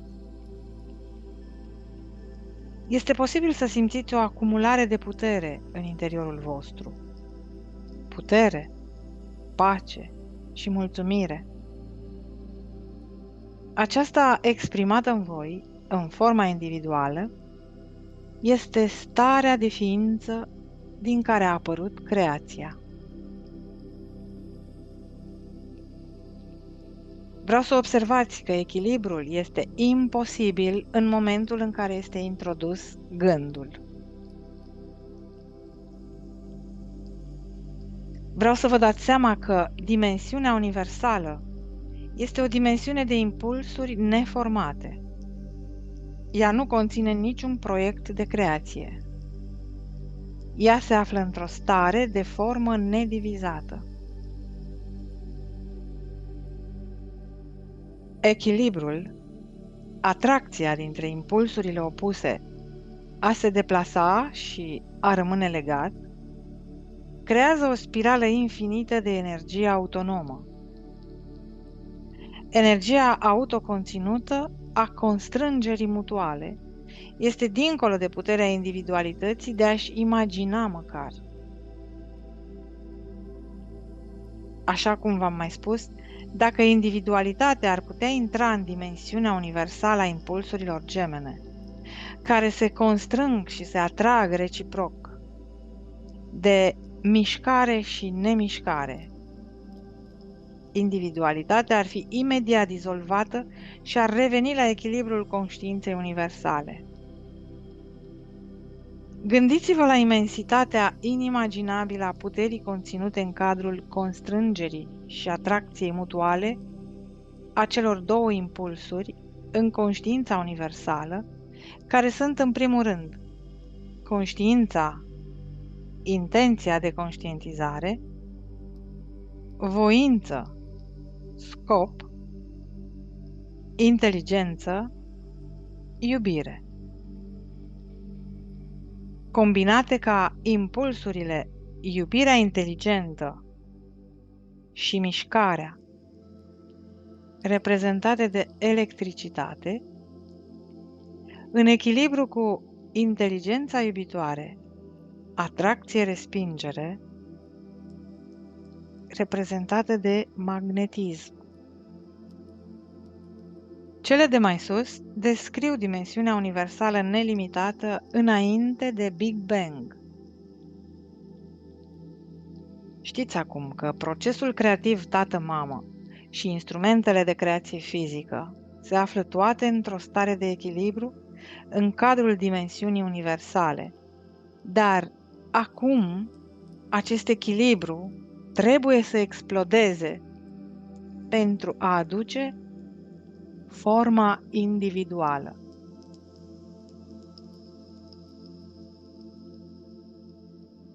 Punctul 7. Crearea formei individuale. Știți de asemenea că, din moment ce impulsurile eterne infinite sunt conținute într-o stare de constrângere reciprocă, aceste impulsuri sunt de o intensitate de energie inimaginabilă, față de care energia voastră atomică conținută în divizarea unui atom este un simplu puf, o tresărire infinitezimală fără importanță. Vreau să vă dați seama pe deplin de toate cele de mai sus, deoarece înțelegerea de către voi a ceea ce s-a întâmplat în momentul Big Bang-ului vă va da o imagine a ceea ce s-a întâmplat în momentul destrămării conștiinței universale pentru a permite crearea formei individuale. Conștiința universală a renăscut. Voința și scopul, tatăl inteligența și mama iubirea plină de grijă au explodat pentru a lucra independent și de asemenea împreună. Uneltele lor respective au fost electricitatea și magnetismul. Din explozia echilibrului a ieșit marea intenție a expresiei de sine. Conștiința universală a ființei a devenit impulsul cunoașterii individualizate a eului, care cere autoexprimarea.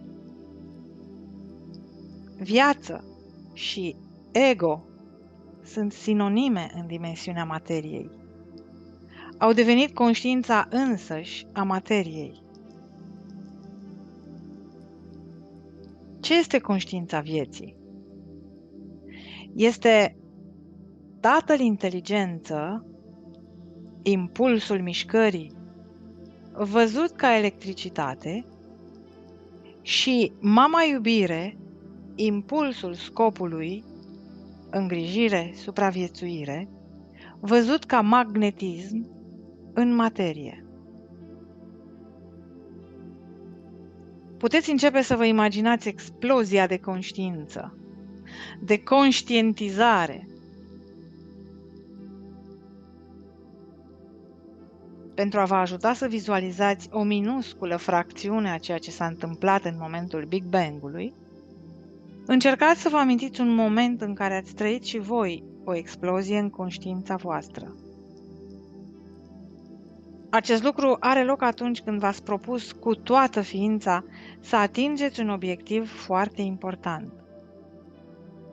Fiind pe punctul de a vă lansa în planurile voastre, într-o stare de anticipare entuziasmată, o împrejurare banală sau o persoană insensibilă vă împiedică să vă atingeți scopurile dorite din inimă. Cum v-ați simți? Concentrarea va fi divizată și ați exploda.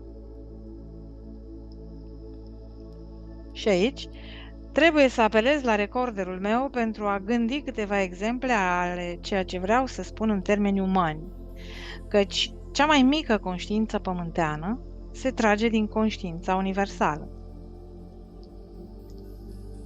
Sunteți la aeroport, entuziasmați și pregătiți să zburați pentru o vacanță neașteptată în străinătate. Ajungând la ghișeul biroului de turism, descoperiți că nu există niciun document sau bilet și nicio înregistrare a rezervărilor pentru zbor sau cazare în vacanță, deși ați plătit deja cu cardul de credit pentru acestea. Cum vă veți simți? Sunteți îmbrăcat într-o ținută foarte scumpă, serviți masa cu clienți importanți și sunteți pe punctul de a încheia un contract important în valoare de milioane de euro. Ospătarul vă scapă o farfurie de mâncare fierbinte pe cap. Cum vă veți simți? Mergeți la cumpărături și când ieșiți în parcare, constatați că roțile și ușile mașinii voastre au fost scoase și furate în plină zi. Cum vă veți simți?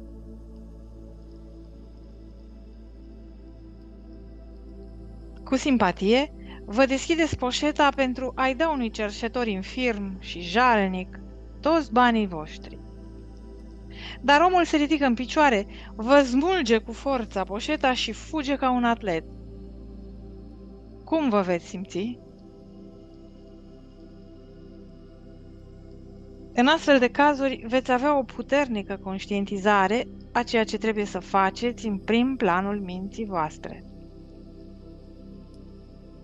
Capul tău ar fi plin de planuri pentru a merge mai departe și să faci lucruri pentru a atinge un anumit obiectiv în liniște. Intenția ta ar fi împletită cu scopul tău, deci în echilibru. Dar observați că ar exista o tensiune crescândă a așteptărilor pe măsură ce vă apropiați de linia de sosire. Cu cât tensiunea este mai mare, cu atât mai mare este explozia. Te-ai aflat de fapt în aceeași stare ca conștiință universală, cunoaștere intenționată. Inteligența tatălui, în echilibru cu scopul mamei, de a da ființă și formă planului pe care intenționați să-l creați. După explozia ta, îți poți imagina haosul mental și emoțional care a urmat, incapacitatea de a gândi limpede, gândurile care veneau pur și simplu unul după altul, cerând să se exprime, niciunul dintre ele neavând înțeles sau logică. Încercați să realizați că voi, forma individualizată, sunteți microcosmosul macrocosmosului. Sunteți un vârf de ac care exprimă conștiința, cunoașterea universală, fie în echilibru atunci când meditați în liniștea gândurilor, fie ca o conștiință activă atunci când gândiți și simțiți, planificați și creați. Prin urmare, dacă puteți relaționa mica voastră explozie de conștiință cu explozia cerurilor, veți avea o mică idee despre haosul care a urmat, atât momentan, în cadrul dimensiunii universale, cât și în eoni de timp, în expansiunea nou creată a dimensiunii materiei, încă în starea sa informă. Prin urmare, mulți dintre voi vor trebui să-și reorganizeze în totalitate gândirea în ceea ce privește creația. Aceasta a început ca o stare de haos total. Impulsurile universale au fost divizate. Nu existau schițe care să dirigeze sau să controleze începutul individualității.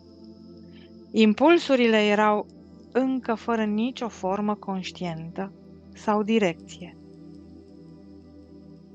Ele erau impulsuri naturale pentru a îndeplini anumite funcții impulsive distincte în conștiință, dar nu erau dirijate în mod inteligent în mișcări sau legături specifice de către vreo forță directoare superioară. Ele erau pe cont propriu. Impulsuri separate și pierdute ale conștiinței, cunoașterii, capabile să primească impresii, dar nu existau alte impresii de primit decât cele ale haosului interior de mișcare-activitate a electricității și de nemișcare-respingere a magnetismului. Iar acest haos de conștiință s-a manifestat în interiorul creației ca haos de particule. În cadrul acestei întinderi de haos de particule electrice, totuși, a existat conștiința dominantă a ego-ului.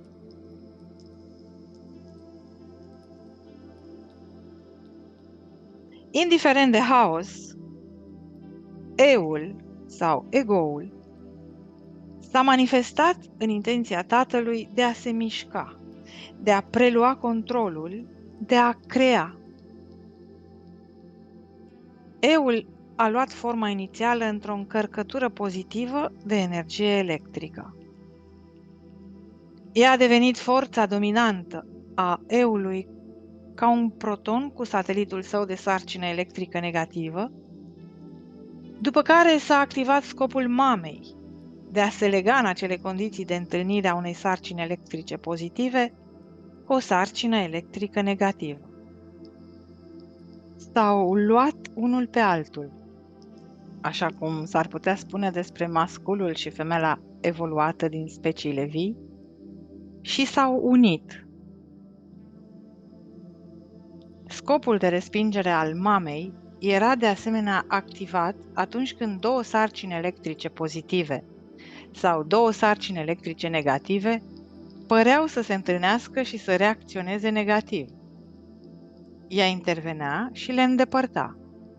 La fel cum omologul său feminin evoluat de mamă ar fi separat doi frați bătăuși indisciplinați și foarte încărcați pe cale să se lupte. Aceasta a fost singura formă de conștientizare a conștiinței în interiorul haosului pentru o perioadă foarte lungă de timp. Deoarece timpul nu are nicio importanță în interiorul tărâmului materiei însăși. Timpul devine important doar atunci când are loc o împingere a conștiinței conștiente între sarcinile electrice, rezultând o legătură sau o respingere, o progresie de vecinătăți și evenimente care au loc și scopuri care trebuiesc îndeplinite. În caz contrar, timpul este lipsit de sens. Creația este produsul unor impulsuri primare, care lucrează individual și împreună, lăsând amprente asupra celuilalt, satisfăcând nevoi întipărite în conștiință, aceste nevoi fiind la început de a crește și de a experimenta exprimarea de sine, ceea ce duce la o mai mare separare. Apoi, pentru a restabili un sentiment de siguranță și confort interior, să fie reunite din nou în armonia conștiinței universale.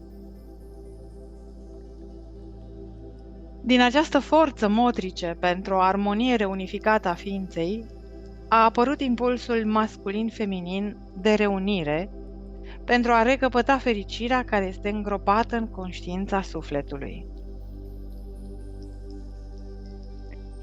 Ați putea face o analogie a paragrafului de mai sus cu obiceiul taților de a pleca dimineața la muncă și de a se întoarce cu speranță la confortul și reîntâlnirea cu familia seara, unde își recapătă puterea de a se aventura a doua zi dimineață pentru a lupta cu lumea.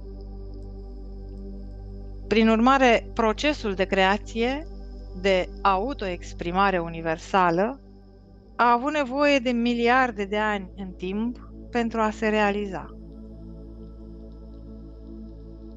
După Big Bang, procesul creativ tată-mamă a fost împărțit în două energii diferite, lucrând continuu, separat și împreună, independente, dar constrânse și atrăgându-se reciproc, să lucreze împreună, având caracteristici sau naturi individuale și funcții diferite. Prin urmare, sarcina lor de lucru a fost și este diferită, dar indivizibilă. Știți deja și printr-un proces de meditație ar trebui să înțelegeți pe deplin natura tatălui și natura mamei în cadrul echilibrului dimensiunii universale. Pe scurt, natura tatălui este de a fi activ, creativ și de a efectua munca de creativitate. Ea este de asemenea eul existenței individualizate. Tot ceea ce trăiește, de la o viespe până la un hipopotam, are un puternic simț al ego-ului și nevoia de a proteja acest ego. Natura mamei este aceea de a da formă planului conștiinței electrice inițiat de inteligența tatălui prin legarea particulelor electrice între ele. Conștiința tatălui și a mamei, impulsuri primare, se află ambele în echilibrul și în natura dimensiunii universale și, în consecință, pe măsură ce creează forma individuală, ele realizează lucrarea naturii dimensiunii universale, care este creștere, asigurarea nutriției, îngrijire, hrănire, vindecare, protecție, împlinirea nevoilor în cadrul unui sistem coerent de supraviețuire al legii și ordinii. Energiile conștiinței tată și mamă sunt impulsuri, ambele reținute în cadrul dimensiunii universale, iar de atunci de când au fost eliberate din echilibru, ele realizează cu putere lucrarea de creație. Mai mult decât atât, luați în considerare amploarea lucrărilor în cadrul creației din întreaga lume. Impulsurile tatălui mamei impulsionează fiecare nivel al creației, de la formarea elementelor, molecula vie și celula vie, până la magnificul mamut. De asemenea, ele acționează instinctiv în interiorul părinților pentru a-i îndemna să se unifice, să conceapă, să nască și să-și crească puii. Unii părinți pleacă după nașterea progeniturilor lor, fie ele ouă, cățeluși sau copii. Aceștia sunt tații al căror simț al ego-ului este mai mare decât instinctele lor înnăscute de părinți. Punctul 8. Impulsurile. Realitatea din spatele și din interiorul întregii creații. În acest moment trebuie să deveniți pe deplin conștienți de sensul cuvântului impuls. S-ar putea să credeți că aceasta pare o formă de creativitate foarte nebuloasă, dar dacă reflectați un timp, vă veți da seama în cele din urmă că niciun om, animal, insectă sau chiar plantă nu întreprinde vreo activitate în dimensiunea materială fără o constrângere interioară a conștiinței. Are un impuls. Poate fi să te întorci cu fața la soare, să alergi, să mănânci, să muncești, să dormi, să mergi la cumpărături, să faci un copil. Întotdeauna impulsul precede activitatea, chiar și o clipire de pleoapă. Mai mult, nu există niciun impuls care să îndemne la o activitate care nu este dirijată de un scop. Plantele întorc florile și frunzele ca să prindă razele soarelui pentru a crește. Oamenii aleargă pentru a se pune în formă, mănâncă pentru a-și satisface foamea, muncesc pentru a câștiga un salariu, dorm pentru a scăpa de tensiuni și a-și reîncărca energia, merg la cumpărături pentru a se aproviziona cu alimente. Toate acestea sunt direcționate spre supraviețuire și confort personal. Prin urmare, impulsurile sunt realitatea din spatele și din interiorul întregii creații. Dacă toată materia ar reveni la forma sa inițială de particule electrice, impulsurile universale ar rămâne intacte și ar da în cele din urmă forma unei alte creații. Impulsurile sunt pentru totdeauna. Cu toate acestea, particulele electrice din cadrul materiei vii sunt astăzi aici și mâine dispar, dar sufletul merge mai departe. Gândiți cu ajutorul impulsurilor electrice din creier. Simțiți cu impulsuri magnetice în sistemul nervos. Acestea centrează și leagă impulsurile electrice într-un întreg coerent. Fără legăturile magnetice din sistemul tău, ai fi numai du-te vino și nu ai fi și știu, simt. Acum este momentul să vă duc înapoi la experiențele mele din deșert, descrise pentru voi în scrisoarea 1. Poate vă amintiți că atunci când am mers la râul Iordan pentru a fi botezat de Ioan, eram un rebel, cu gândul îndreptat împotriva învățăturii evreilor, care afirmau că Jehova îi pedepsește pe oameni pentru păcatele lor. Intuitiv am simțit că acesta era un concept fals și crud și l-am respins. După ce mi s-a arătat adevărul cu privire la creație, nu am putut înțelege de ce conștiința perfectă nu a creat ființe perfecte, făcute după chipul iubirii inteligente a Creatorului lor. L-am întrebat pe Creator, conștiința universală, de ce omenirea a îndurat atâta suferință și rău. Mi s-a arătat atunci foarte clar că toate problemele cu care se confruntă oamenii au apărut din punctul central al sinelui. Știința îl numește acum ego. Acesta s-a manifestat în personalitate ca o necesitate de a se apăra pe sine de critici sau de atacuri emoționale și fizice și ca o necesitate similară de a-i da la o parte pe ceilalți oameni pentru a ajunge primul în cursa vieții. S-a manifestat de asemenea în personalitate ca o necesitate de a lua tot ceea ce era mai bun pentru sine, în ciuda opoziției celorlalți, și ca o necesitate similară de a se agăța de bunurile personale, fie că este vorba de rude, partenerul de viață, prieteni, bunuri materiale sau realizări, în ciuda oricărei opoziții. De asemenea, am fost făcut să înțeleg că fără aceste două impulsuri fundamentale, eterne și nedezmințite ale ființei creatoare, nu ar exista creație. Acesta este secretul creației și secretul existenței și al ființei individuale.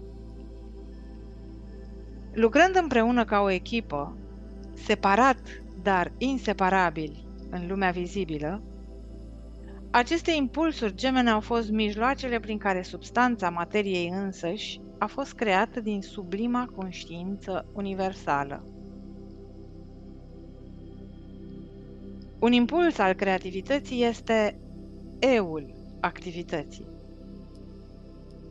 Acest impuls de activitate este universal și provine dintr-o singură sursă. Activitatea este mișcare în conștiință și conștiința în mișcare. Celălalt impuls creator posedă, la figurat vorbind, două fețe care privesc în direcții opuse. Atragere, împingere. Tragere către sine, împingere de la sine. Cunoscute și sub numele de atracție-respingere. În cadrul conștiinței. Acestea sunt singurele mijloace prin care a fost realizată existența pământească. Întregul univers este o manifestare a puterii creatoare activă în cadrul acestor impulsuri gemene ale ființei fizice, creând materia și forma individuală. Acesta este unul dintre secretele fundamentale ale universului. Am văzut că miezul personalității, sau ego-ul, așa cum este numit acum, a fost creat ca gardianul personalității și a fost imprimat în mod irezistibil cu impulsul magnetic de a asigura intimitatea și supraviețuirea pentru protecția eu-ului individual. Acest lucru a fost realizat prin utilizarea celor două fețe ale celui de-al doilea impuls al ființei, atracție-respingere, pentru a asigura individualitatea. Fața de atracție. Trage, adună, atrage, cere, solicită, extrage, cumpără, apucă, strânge, prinde, se agață de oamenii și bunurile la care râvnește. Acest impuls creează o iluzie de securitate în a fi împreună și în posesiuni. Este unealta de conștiință de mamă care inspiră construirea familiilor, comunităților și națiunilor. Poate fi producător de frumusețe, bucurie, armonie și iubire. Poate de asemenea să distrugă vieți și să distrugă comunități atunci când este condus de ego.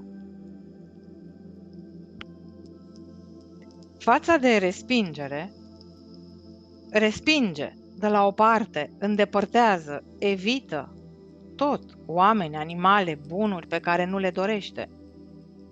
Astfel, impulsul respingerii creează o iluzie de intimitate și securitate. Este impulsul care provoacă rupturi în familii, relații, comunități și națiuni. Se presupune că este orientat spre salvarea vieților, asigurarea protecției și a intimității, dar este o forță distructivă atunci când este condusă de ego. Fără aceste două impulsuri ale ființei, toate lucrurile ar fi rămas pentru totdeauna contopite unele în altele în cadrul eternității atemporale a puterii creative universale în echilibru. Fără aceste două impulsuri gemene, nu ar exista jocul de a da și a lua, de a trage și a împinge, necesar pentru crearea milioanelor de experiențe personale din care crește și evoluează personalitatea. Prin urmare, problema personalității și a impulsului egoului, suportat de toate ființele vii și de omenire, a fost și este un fapt irevocabil și inevitabil al creației. Orice altă explicație este un mit pur și simplu. Am văzut că ceea ce oamenii numeau păcat era rezultatul direct al interacțiunii dintre impulsurile atracție-respingere din natura umană. Impulsurile de atracție-respingere constituiau masca emoțional-mentală purtată de toate entitățile individuale create, inclusiv de păsări și animale. Vedeți aceste impulsuri la lucru în întreaga natură, chiar și în cadrul vieții vegetale. Impulsurile de atracție-respingere au dirijat și direcționează comportamentul spre supraviețuire al tuturor entităților din creație. Nu a existat nicio evadare de la impulsurile de atracție-respingere. Aceste impulsuri gemene erau sursa efemeră a întregului confort lumesc, a plăcerii, a fericirii și, de asemenea, sursa tuturor bolilor, mizeriei și privațiunilor din lume. Cu toate acestea, adăugat la acestea, transcenzând, subînțelegând și întrepătrunzând totul, a fost și este viața. Viața, născută prin explozia conștiinței universale, este însăși temelia și sursa conștiinței pământești. Prin urmare, așa cum conștiința tată-mamă este creatoare, tot așa și gândirea omului este creatoare, căci gândirea și simțirea umană sunt atât exercițiul, cât și uniunea dintre instrumentele gemene ale conștiinței tată-mamă. Prin urmare, aceste impulsuri de atracție-respingere din personalitatea individuală devin de asemenea extrem de creative prin faptul că ele determină și fac vizibile formele de conștiință ale lucrurilor dorite și ale lucrurilor respinse. Acesta este cel de-al doilea secret fundamental al Universului. Am văzut că păcatul este un concept artificial conceput în mod convenabil de oameni pentru a descrie orice activitate umană care provoacă durere altora. Din cauza constituției lor naturale de a apuca de la alți oameni și de a-i respinge cu grosolănie pentru a obține ceea ce își doreau de la viață, era inevitabil ca toate ființele umane să provoace la un moment dat altor ființe umane o forță de suferință sau de necaz. Această înclinație umană de a-i răni pe ceilalți nu a provocat în niciun caz o ofensă pentru conștiința universală, Dumnezeu, așa cum a fost afirmat de religia evreiască și creștină. Numai omenirea a înțeles sensul cuvântului păcat, deoarece numai omenirea și întreaga creație supusă omenirii vor cunoaște vreodată durerea, privarea și mizeria provocate de cele două impulsuri fundamentale ale individualității, atracția, respingerea, active în cadrul personalității umane. Impulsul înnăscut al omului de a-și proteja propria individualitate l-a făcut să instituie reguli și legi pentru societatea umană. Puterea creatoare universală, iubirea, nu a avut absolut nimic de a face cu instituirea de restricții, limitări, legi și judecăți umane. Am văzut de asemenea că puterea creatoare tată-mamă, viața, curgea continuu prin tot universul și era viața din mintea mea, folosind impulsurile gemene ale gândului și sentimentului. Prin urmare, orice gândire și simțire imperfectă, puternică, putea perturba și schimba modelul de conștiință al lucrurilor create. În mod invers, gândirea mea, atunci când este complet curățată de impulsurile gemene ale egoului și pe deplin receptivă la inteligența, iubirea, puterea creatoare a tatălui-mamă, ar reintroduce condiția de iubire perfectă inteligentă. Prin urmare, o condiție devenită anterior imperfectă, ca urmare a gândirii imperfecte, ar putea fi readusă din nou într-o condiție de integralitate, prin schimbarea atitudinilor și gândurilor egoului cu cele ale iubirii necondiționate. Mintea mea era un instrument al întregului proces creativ care își avea originea în universal.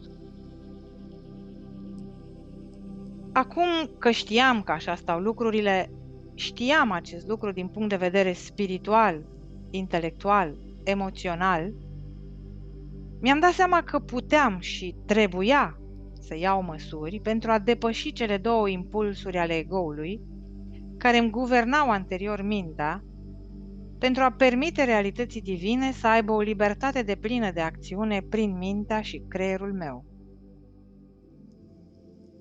Acesta este motivul pentru care a existat o luptă între ego-ul meu înrădăcinat uman și conștiința mea de tată-mamă în timpul ispitelor foarte puternice pe care le-am experimentat la sfârșitul iluminării mele în deșert.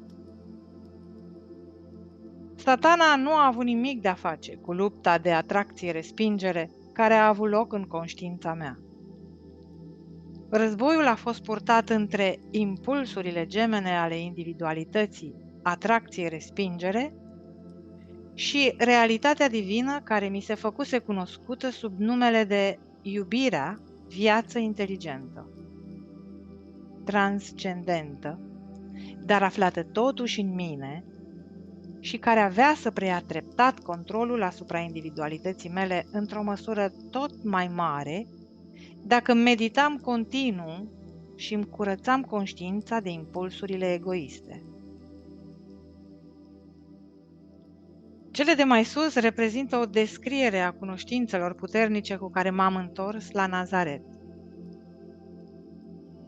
Prin urmare, perioada de vindecare fizică petrecută alături de mama mea, în timp ce ea mă îngrija pentru a-mi recăpăta sănătatea, a fost de asemenea o perioadă de rugăciune și meditație din care mi-am extras inspirația și puterea de a trăi în mod conștiincios și conștient natura realității divine sau universale.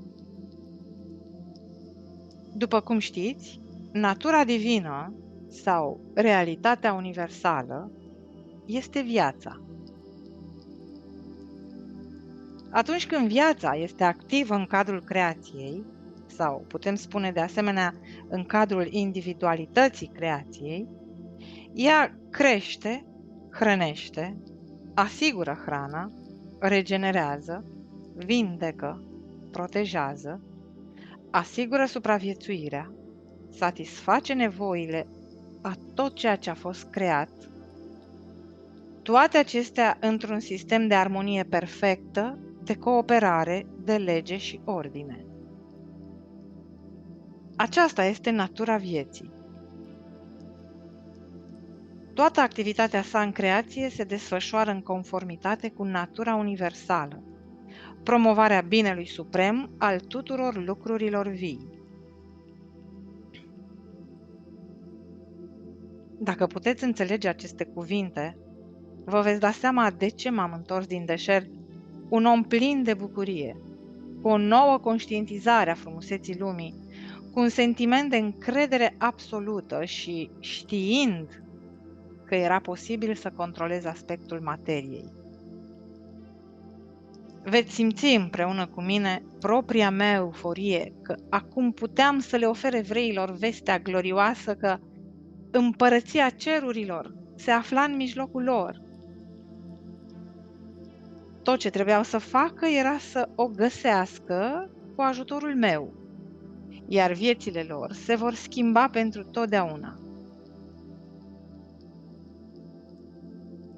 Vă las cu aceeași cunoaștere care, folosită în rugăciune și înțeleasă pe deplin, vă poate schimba cursul vieții. Pe măsură ce citiți, conștiința vă va fi ridicată și, pe măsură ce căutați inspirația, ea va veni la voi. Îmi doresc mult să înțelegeți, să aspirați, să creșteți și să realizați. Relaxați-vă în lumina mea, căci în timp ce citiți, reflectați, meditați și vă rugați, sunteți atrași în conștiința mea cristică, care va deveni din ce în ce mai evidentă pentru voi, pe măsură ce evoluați în această cunoaștere divină. Dragostea și credința mea în înțelepciunea voastră în creștere să vă învăluie.